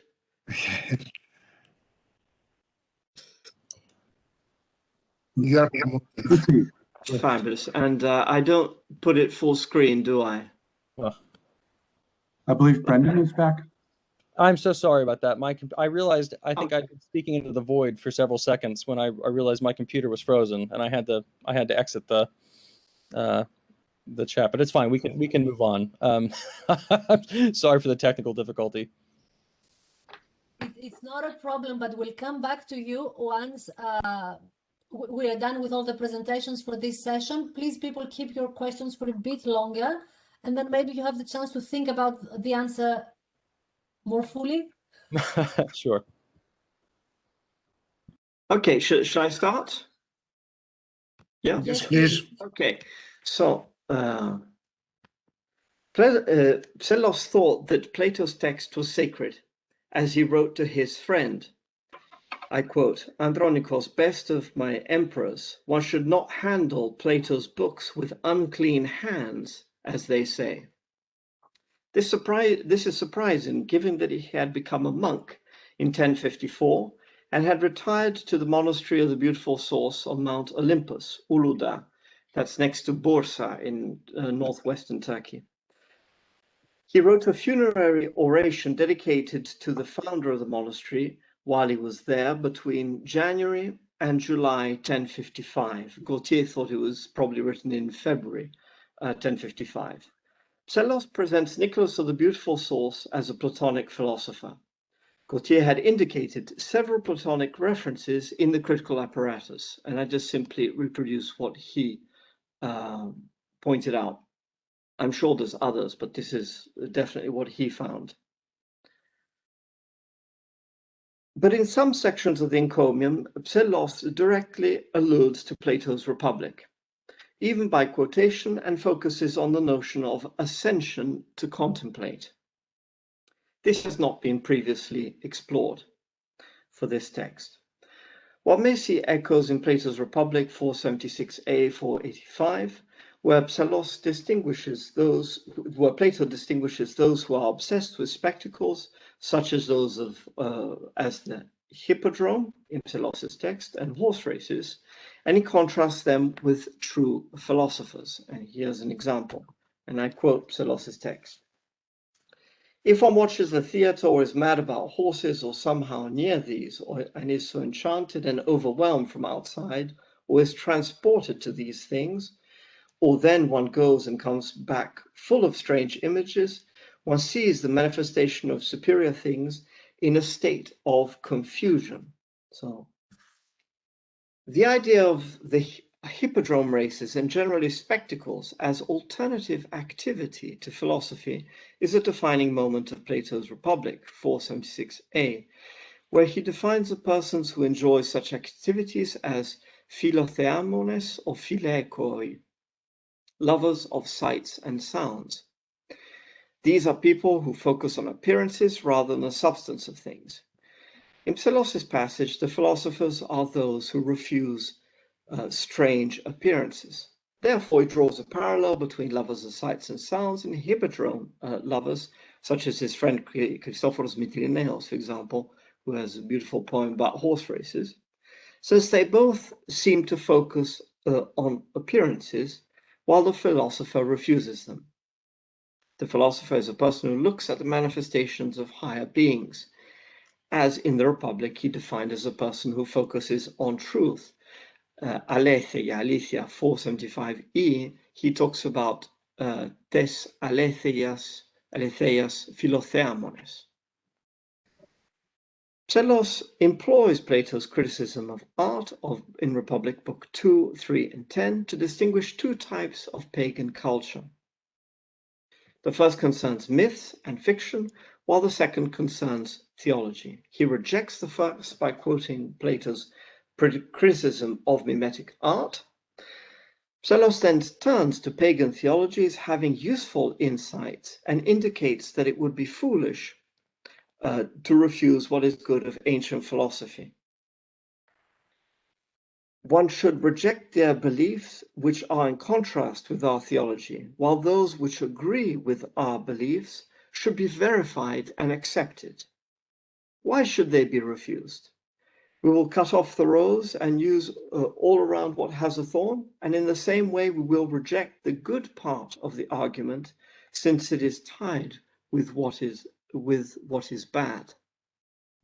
He then goes on to say that the Church Fathers had opted this method as well. The image of the rose with thorns is important in this period. Indeed, it is proverbial. Psellos uses it elsewhere when he talks about the relation of the Emperor Constantine and Julian the Apostate in his Historia Synamos. Thus, Psellos characteristically invokes knowing about pagan philosophy, since some ideas are acceptable and have even been accepted by Church Fathers. Thus, Psellos employs Plato's criticism of art and uses it for his endorsement of theology. Psellos also recalls Plato's definition of theology as true philosophy. This is Republic 505a2, by refusing other sciences. Psellos points out that complex sciences distract from simplicity. Among the details of ordinary life are intellectual pursuits, and he praises Nicholas for setting aside idle physical speculation to pursue philosophy. And I quote, "Therefore he recognized from philosophy that God is the creator of all, for the philosophical opinions of many have reached such a conclusion. He sought from science the natural, simple, and automatically good meaning, the thundering arguments, for so I think one should call syllogisms. He left aside what the Greek philosophers discuss in theology, as well as mathematical science, to those who are not capable of approaching matters simply, but who always need a logical demonstration. He cleared his mind and shied away from perceptions, and devoted himself to this alone for all understanding." Plato had indicated that simplicity is what should be sought in education. He literally refers to aplotis. Moreover, he indicates that the mathematician is only dreaming if he relies on hypotheses. This is Republic 533c1. While the dialectician's aim is to unsettle presuppositions. 511 CE, 533 C89. Indeed, Plato had indicated that the aim was to reach the good. Thus, Psellos had proposed that myths, fiction, sciences are irrelevant to philosophy. However, Psellos is eager to demonstrate that those who focus solely on the spiritual are not true philosophers. He had accused his political rival who had temporarily ousted him from court, of despising what was not spiritual. This is Chronographia 6a8. Psellos instead endorses the idea that life is a mixture of intellectual and physical activity. And I quote here, "We find ourselves in the middle of extremes, matter and intellect, while we are in our body. We are neither purely intellectual nor simply material. We benefit somehow when among neighbors from each other. Therefore, for us who have become intellectual, we need the action towards God because of the mixture or the admixture with matter. If we stand apart from what is practical, we separate ourselves from the city of the living God, and we are cast in the valley of tears. Then we do not know, we have fallen, we see light, but mixed with lies and appearances. But may we come under the divine mist, where are the honest light and the true source of light." The idea of a mixed life is discussed in Plato's Philebus. This is the famous Miktos Vios of Philebus 61 B6. This topic obviously interested Psellos since he discusses it in the Chronographia 6a8. This mixture of physical and spiritual explains why Nicholas is the example of a philosopher ascending to contemplate the divine. Nicholas is perceiving with physical eyes the divine manifestations. And I quote, "So he also came there, he used to converse with the better ones. Sometimes he used to find mistaken intellectual theories. Other times he used to accept divine manifestations with the eyes of the body. Yet he was not trying to contemplate, since he used to despise the practical side. For a theory unconnected to action lacks discernment." This is the first phase of Nicholas's monastic life, where apparently he was extremely abstract. Later on, he develops this practical side to contemplation, specifically at this monastery on Mount Olympus, which you see there up above, and down below is in a contemporary manuscript. In Plato's Republic, in the myth of the cave, the philosopher climbs out of the cave and contemplates the sun itself, 515e5 to 516a3, and his physical eyes hurt in the process, 516a1, 3, 532c1. Thus, for Psellos, simplicity means combining theory and practice, unifying the abstract and physical. Simplicity is concrete. While it is undeniable that behind the language and thought of Psellos' description of Nicholas of the Beautiful Source ultimately lies Plato's Republic, Psellos still manages to remind us that simplicity is the aim as well as the means. This is a strategy also used by the Neoplatonist Proclus in his Platonic Theology, Book 2, Chapter 11, that I quote here, and that's this next slide. So even now, if we ever set aside the complicated notions, expel the variety of life from us, and become completely at peace, then we may approach what is the cause of all. May not only be peace of opinion and imagination, nor the peace of the passions which are blocking the approach towards the first one, but the calm air which is what calms everything. May everything tend towards participation in the unspeakable one with constant power. Unquote. Psellos follows the point made by Proclus: set aside complicated knowledge, set aside the passions, ascend towards the divine. What is striking is that the direct use of Plato's Republic and the addition of the notion of admixture of physical and spiritual in order to achieve this simplicity needed for contemplation.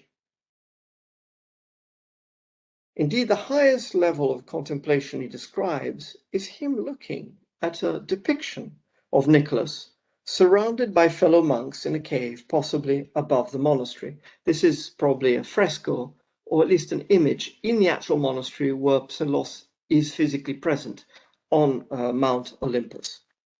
And I quote, "For I am very happy also in front of precise images, as in front of words which have ascetic character. Or rather, they double the pleasure for me and the most pleasant spectacle for me. An ascete sitting in a cave, another weaving baskets and working a rope, another bowing down towards himself and contemplating intellectually, noiros, and another resting on a weak stick, and another doing something else. The images of virtue, the simplest customs, the elderly condition, the silent prayer." Thus, Psellos indicates that to follow Plato's Republic means achieving the simplicity inherent of unifying theory and practice. This can be done by the ultimate aim of a Byzantine philosopher, basket weaving on Mount Olympus. Thank you very much.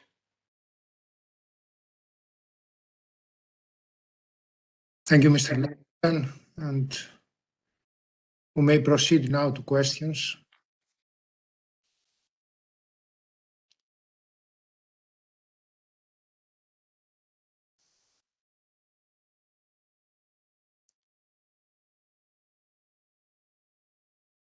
Well, I have a question, if I may use the privilege of being the host. In slide 4, you speak about atopon fantasión, and you translate by strange images. Yes. But strange images, it's more about an eccentric style. Atopon fantasión is more improper content, I think. And it goes well with your general argument that is a Platonism that is mitigated, let's say. And in the Republic, I think it's not a problem, the content of the images. The problem is their ontological status. It's not a problem of the proper content or improper content. So if we translate as improper fantasies, imaginations, proper content, yes. Would you think that may go better with the general argument? I don't know. Yes, you're absolutely right. There's a question there because obviously fantasia is an extremely complicated word because Psellos uses it also when referring to monophysite views of Christ. So there's a question of fantasia is extremely important as a technical word. As well as being just images. So it's in this text, he's permanently oscillating between using what we would call Platonic language, even technical, and Christian language, technical, and then using simple language. So it's actually very difficult to see what's going on because he constantly shifts. For example, the passage where he talks about Nicholas at court, at the imperial court, he uses exclusively Aristotelian words. So he points out that before Nicholas started contemplating, he was at what Psellos refers to elsewhere, the prothyra of philosophy, the beginning stages. So he's using even simple words in a technical sense. So no, you're absolutely right, I'll correct that. We can move on to Mrs. Anagnostou for a question. Thank you, Mr. Arabatzis. My question is this. You negotiated the notion of simplicity. There is also there are also a few references to happiness. Do you think that this Platonism is infused to some degree with Stoic ideas? Well, that is, I think that's exactly the discussion that's going on in the background. Personally, I think this text is addressed to Xyphilinos. Mm-hmm. And Xyphilinos is interested in Stoic ideas. Mm-hmm. Pselos a bit less. So he's always focusing on what we could term the sort of hedonistic side of life. That's why he picks up the idea of the mixed life. He talks about a monk Elias who was sort of less precise in his conduct and sort of had a nice life as well. And he attacks people like Leo Paraspondylos because he was too strict and too stoical, precisely. So he's referring to these concepts in terms of the people he knows. So you say that he kind of embraces the conventional appreciation of Stoicism as a very dry, strict lifestyle, but joy no, is very much a Stoic emotion, isn't it? He's not really, he's not doing it in relation to Stoicism. It's in relation to the latest fashions in monastic life, where Stithatos talks about not having had anything to eat for 40 days. I see what you mean. Yes. And they call it a scleragogia. Mm-hmm. So it's a technical term. They're really using the idea that being extremely coherent and very strict in the physical behavior leads to a certain type of contemplation. Pselos in this argument is talking about the physici theoria, which is present in Maximus and others, the idea that what is sensible is not negative. Thank you, Frederick. Yeah, that clarifies it. Thank you.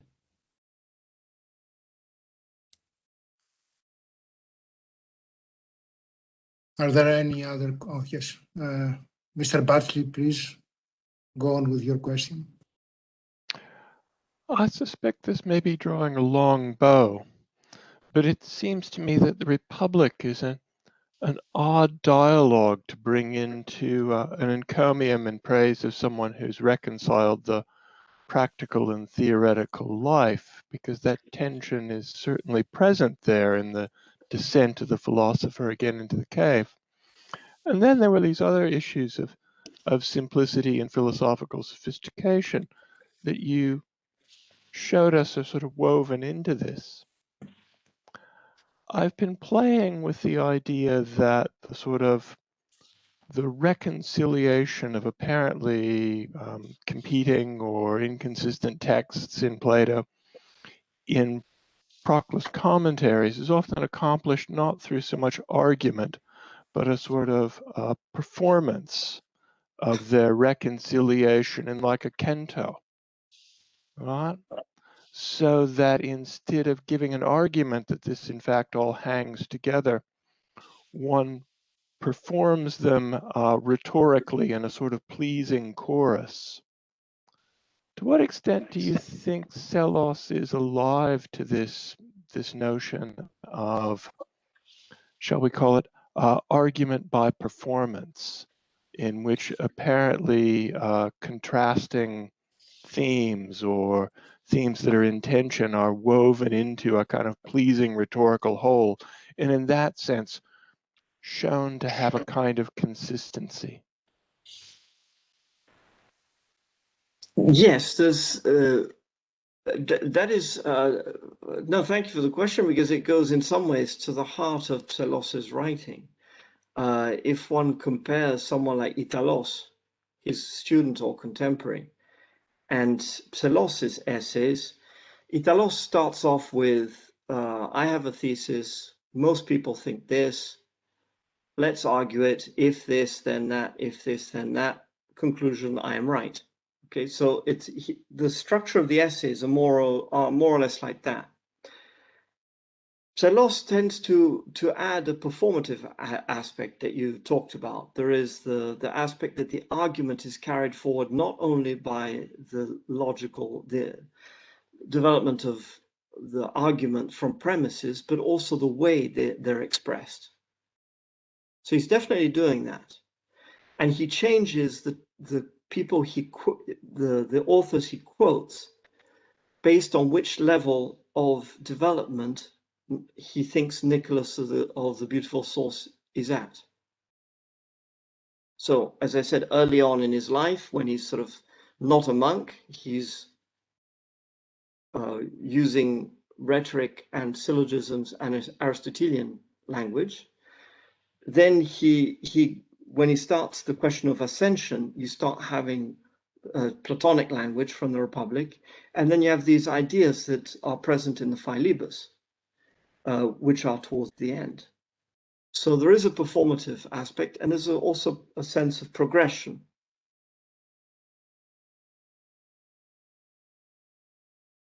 I don't know if that sort of answers your question somehow. Great stuff. Perfect. Thank you. I think we should go on, although myself I have other questions also, but must restrain, and we don't have much time. So thank you, Mr. Lauritzen. And well, thank you very much.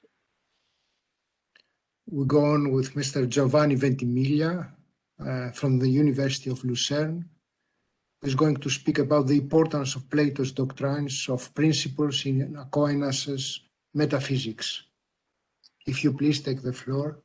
Yeah, thank you so much for this very kind invitation. May I share my PowerPoint? Or yeah, I think.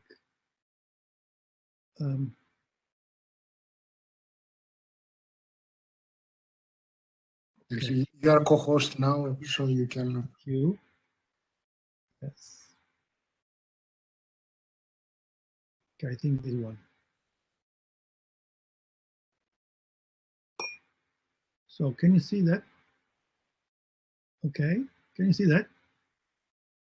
Yeah or no? Yes, okay. You can see it. Yeah, thank you. That's very kind. No, okay. So just as an introduction, as all of you perfectly know, Plato's metaphysics consists not only in the so-called theory of ideas, but also in the doctrine of principles. According to this doctrine, ideas and in general reality depends on two principles. On the one hand, the one, and on the other hand, the dyad, also called the large and small. So as you know, the one is responsible for unity and identity of things, whereas the so-called large and small is responsible for multiplicity and diversity. The testimonies on these doctrines are many, as you know, but one of the, say, best known is that of Aristotle himself. Now, in the history of Plato's reception in the Middle Ages, almost no attention has been paid to Plato's doctrine of principles. David Anzalone and myself, we are working on that, trying to cover these, say, missing points. This is even more curious if you think, if we consider that the fact that the main sources testifying the contents of those doctrines were, as you know, and as I said, metaphysics and physics by Aristotle, which became well known in the 13th century in that time. So the present talk explores the reception of such doctrines within Thomas Aquinas' work. The main texts in Aquinas' library, so to speak, on these topics were those of Aristotle, Averroes, Simplicius, Themistius, Boëtius, Chalcidius. But I shall concentrate in this case now, in this talk, only on the testimonies of Aristotle received by Thomas Aquinas, or known by him. We will see not only that Aquinas knew Plato's doctrine of principles, at least in the version that Aristotle had given, but that Aquinas explicitly criticized it, developing Aristotle's critique or criticism in an original way and within a theological context. I will just read and commenting on some clear passages from Thomas Aquinas on this subject. So now let me just read what you can see at least. So now, first of all, I titled Plato as seen by Aristotle and by Aquinas. For example, in Aquinas' commentary in Aristotle's Physic, by the way, this is one of his latest works, we can read, yet it should be noted that Plato spoke in various ways about receptacles. For in the Timaeus, he said that the receptacle is matter, but in his unwritten teaching, i.e. his oral teaching in the schools, he said that the receptacle was the large and the small, which, however, he allied with matter. This is, say, the first important passage. As you can see, Thomas Aquinas was obviously through Aristotle, was in a way aware of the existence of some unwritten teaching. And what is important in this case is that the theory of the so-called multiplication, so to speak, or the way how reality is diversified and multiple. So this is because of a receptacle. Now, in his commentary on metaphysics, we can read, that is obviously Aristotle, says that although Plato posted a diet on the part of matter, still what happens is the contrary of these, as the opinions of all the other natural philosophers testify. For they claimed that contrariety pertains to form and unity to matter, as is clear in book first or one of the Physics, and so on. And then we can read these other passages within the same quotation. Thus, it seems more reasonable to hold that unity pertains to matter, but duality or contrariety to form, as the philosopher for nature claimed.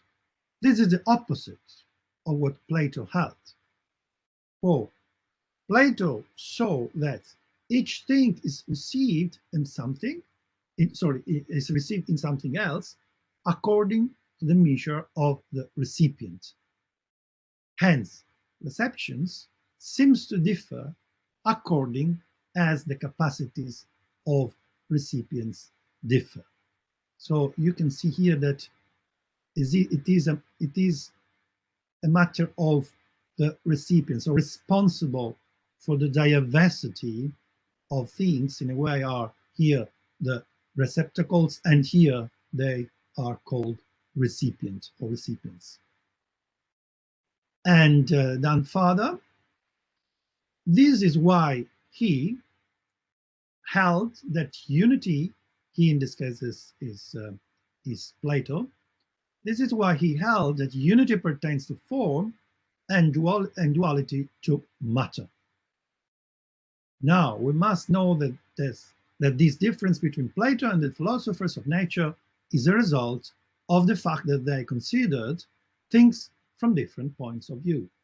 For the philosopher of nature considered sensible things only insofar as they are subject to change, in which one subject successively acquires contrary qualities. Hence, they attributed unity to matter and contrariety to form.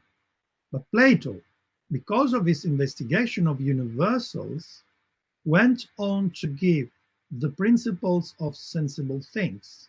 Therefore, since the cause of the diversity of the many singular things which come under one universal is the division of matter, he held that diversity pertains to matter and unity to form. So we can see that according to Thomas Aquinas, following in that Aristotle, Plato maintained that diversity pertains to matter or pertains to duality, so to the second of the two principles of the doctrine of principles. Now, I would like just to read and to quote another very important passage, by the way, where the presence of Aristotle is very clear, by the way, where Thomas Aquinas says, and he, in this case he is Plato, reduced number itself to unity and duality as to its fundamental elements. So he is clear that unity and duality are the fundamental elements of numbers and through them of things. For as nothing can proceed from one alone, ex unum fit nisi unum, was a very well-known passage, a very well-known doctrine.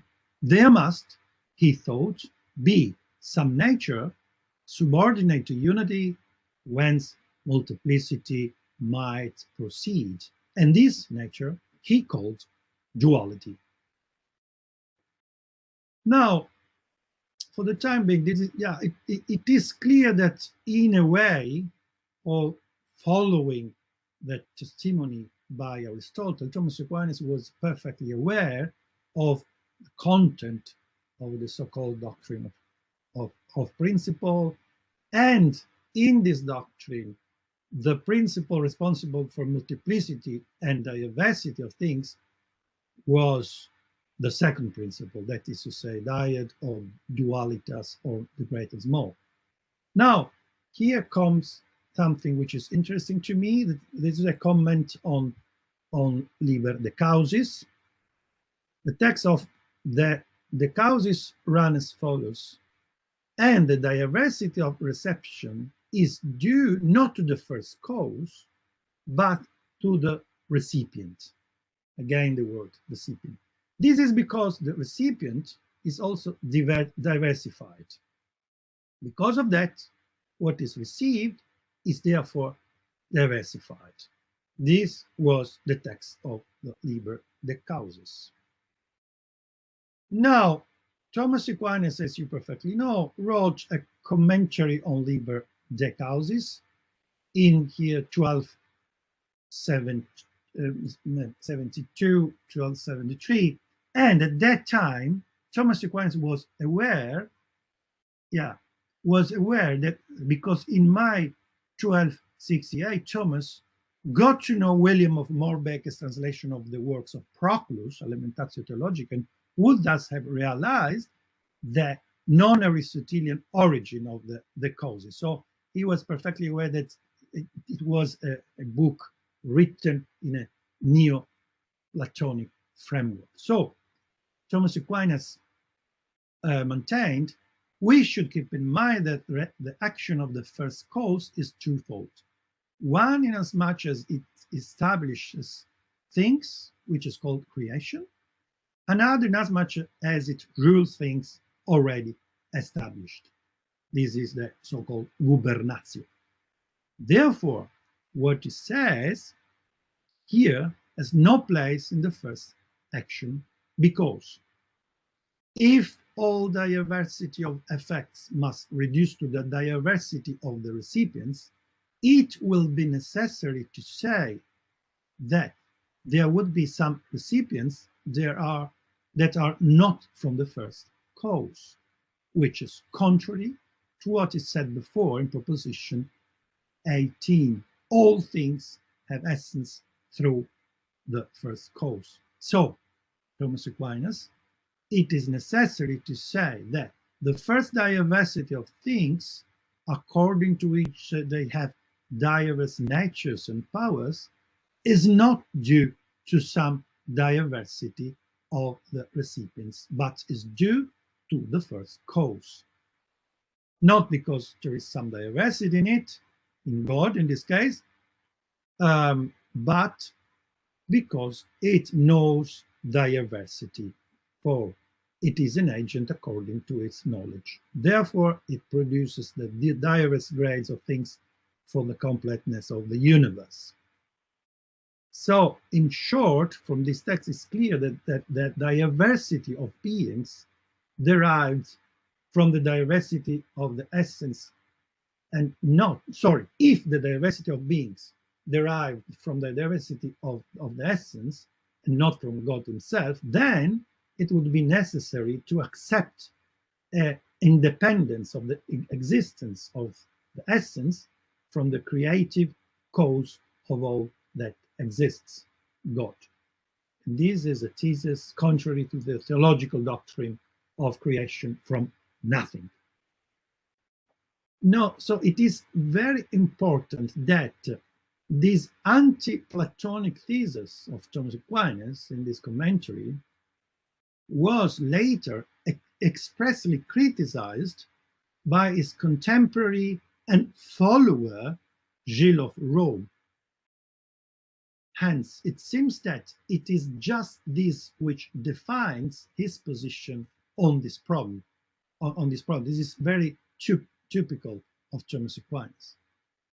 We should keep in mind, however, that Thomas Aquinas himself maintained in another work that the diversity of things depends directly on the diversity or multiplicity which is within God himself, as triune, as Trinity.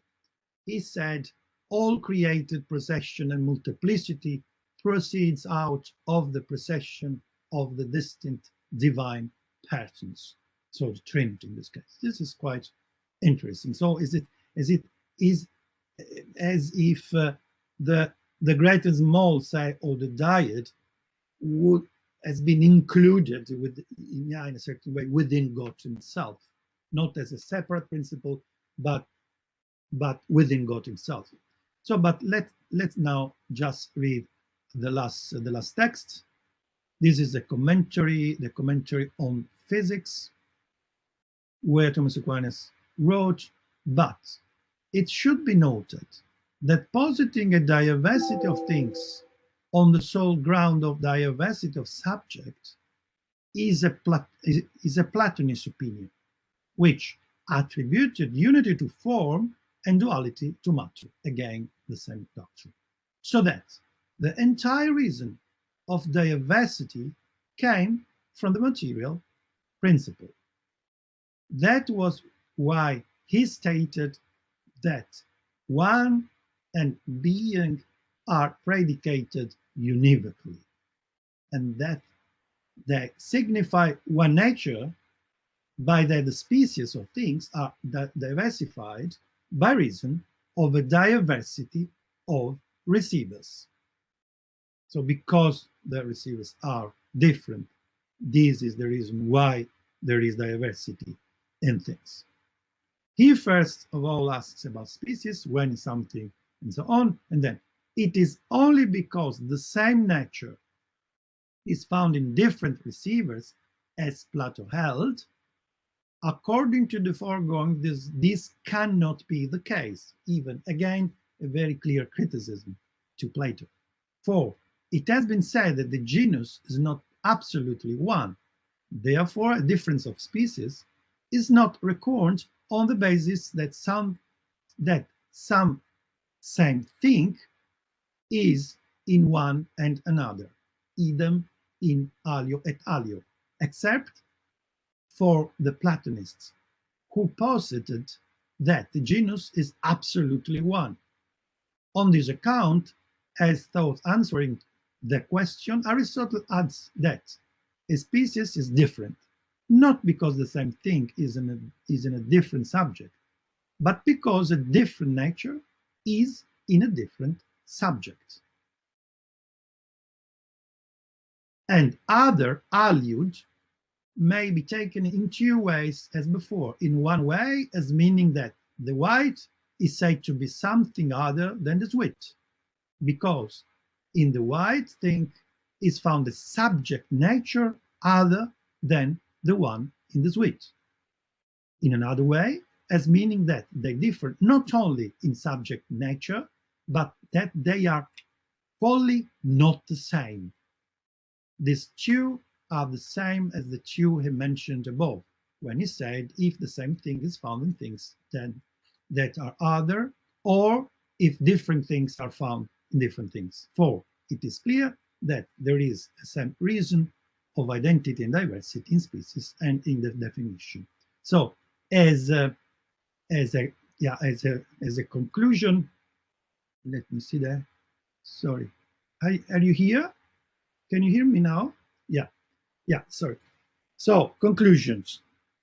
The criticism by Thomas Aquinas, following in this case Aristotle, to the so-called doctrine of principle of Plato is central in Thomas Aquinas' metaphysics.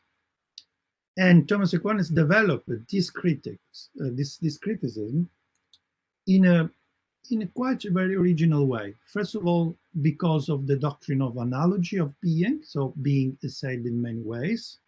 And second, because a very interesting doctrine of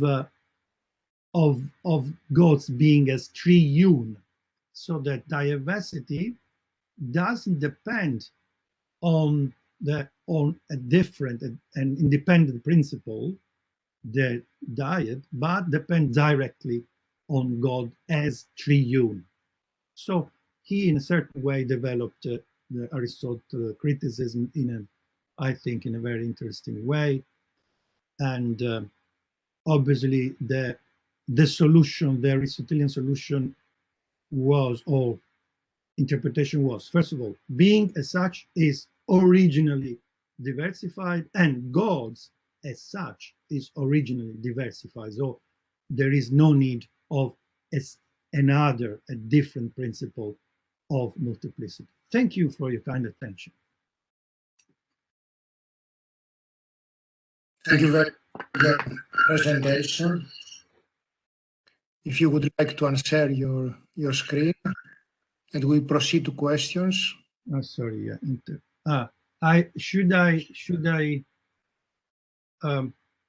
Okay, proceed. Yes. Okay. Answer the document. I think Mr. Case has a question for you. Yes, please. Yes. Yeah. Thanks so much for your paper, Giovanni. It was very, very interesting, and I'm looking forward to digging into this some more myself. Just one sort of initial clarificatory question, I suppose. I get the impression from the first two quotations on your handout that Aquinas identifies or takes Aristotle to be identifying the indefinite dyad with prime matter, or the receptacle, prime matter, and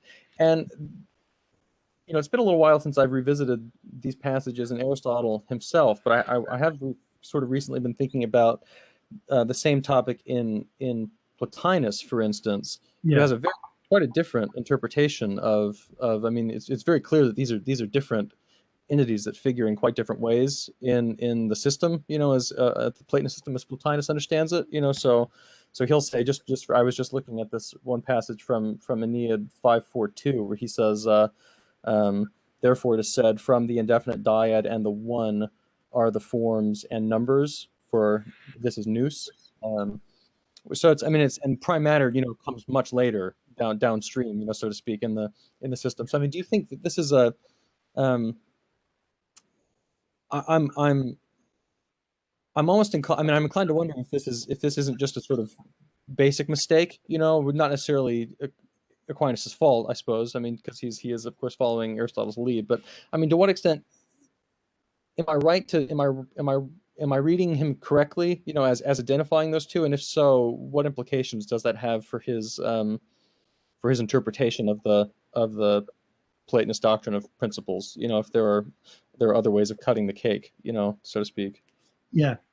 So you're asking, if I correctly understand, you're asking why and to what extent Thomas Aquinas was aware that in fact the second principle was not really identical to matter, but or is this your question? Yeah, that basically that question, and if it's true that he's not, what implications, if any, does that have for his critique of what he takes to be the Platonist doctrine of principles? You know, does anything of substance in your view hang on that misidentification, if that's what's going on? Yeah, I think that, as far as I understand, this is so, because you know, the texts which were at that time, at his time, available to him, as you perfectly know, were just a fragment of Timaeus. So, and on the other hand, Aristotle and some other passages by Chalcidius and so on. So I think that Thomas Aquinas tried to make all these testimonies coherent. Whereas, so because Aristotle spoke about the relationship between this second principle and the matter, even though it was not very clear in that. So, and on the other hand, Thomas Aquinas found something related to matter in this Timaeus. So he thought that first of all, the second principle was responsible for multiplicity, and it is clear in Aristotle. And secondly, he thought that the matter was identified by Plato to the second principle, which is not very clear. So, and finally, Thomas Aquinas was aware of the fact that materia signata quantitate, so that the matter was at the end responsible for the deification, of things. So that, in fact, Thomas Aquinas himself made a mistake, for sure, identifying matter and the principle of the diversification. So this, even though then he, following Aristotle, thought that the very principle of diversification is not in the matter itself, but is in being itself. Why? Because being is originally diversified. Originally, so being itself doesn't need a diversification because it's already diversified. I don't know if I no, and I'll just say, I mean, I think that your point, the most interesting passage to my mind in that handout is the quotation from the Sentences commentary about the connecting this problem to the doctrine of the Trinity, and this is see that. I mean, this is a common strategy in contemporary Trinitarian theology to criticize Neoplatonist emanationism, you know, on Trinitarian grounds, and it's interesting to see that appearing already in Aquinas. Yeah. There is a very interesting book by Gilles Emery on this point. He says that the most original point in Thomas Aquinas' doctrine of Trinity is exactly in this quotation. I can perhaps share again. It's very, very interesting. Okay.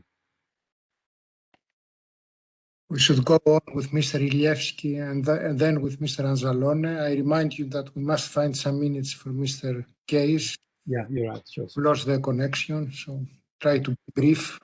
Yeah. Thank you. Thank you very Mr. much. Ilevsky, please. Yes, thank you, and thank you for the speech. Well, I was thinking, it seems to me that these criticism of Aquinas' criticism of Plato may not be entirely fair, because as far as I understood, when it comes to the Timaeus and also to the Philebus, the diversity in at least in the universe, in cosmological sense, is not really due to the recipient. What depends on the multiplicity? Yes, multiplicity is due to the dyad or indefinite dyad, but diversity is due to the. I mean, in the Timaeus, Plato has the principle of plenitude in its full form. The diversity of species, for example, comes on account of the diversity that is already present in the paradigm. And so I don't know how justify is really Aquinas' criticism on this matter. So I will stop. Thank you. Thank you. Thank you so much. I am not saying that Thomas Aquinas was very fair, but on the basis of the testimonies he at that time had, for example, Philebus was not known by him.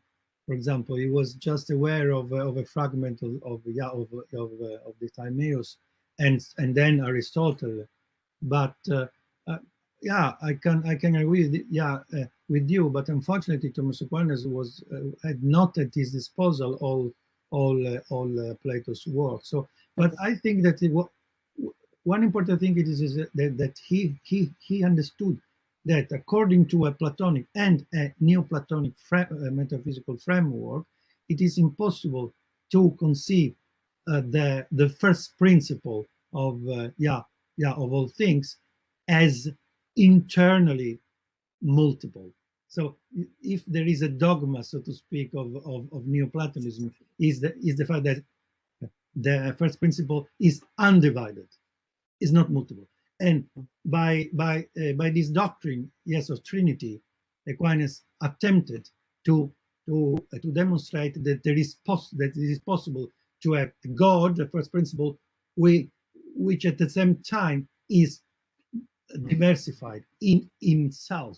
So this is quite original, and this comes from the doctrine of analogy from Aristotle. Thank you. Thank you indeed. Unfortunately, we don't have much time. Mr. Anzalone, maybe you could mail Mr. Ventimiglia, because we have 5 times to our keynote lecture. Yeah. We must move to another WebEx site. So we must close here, Mr. Case. Unfortunately, there is no time. The question can be addressed by mail to you also. Yes. So thank you all very much, and we will see in a few minutes in the keynote lecture. Thank you. Thank you indeed.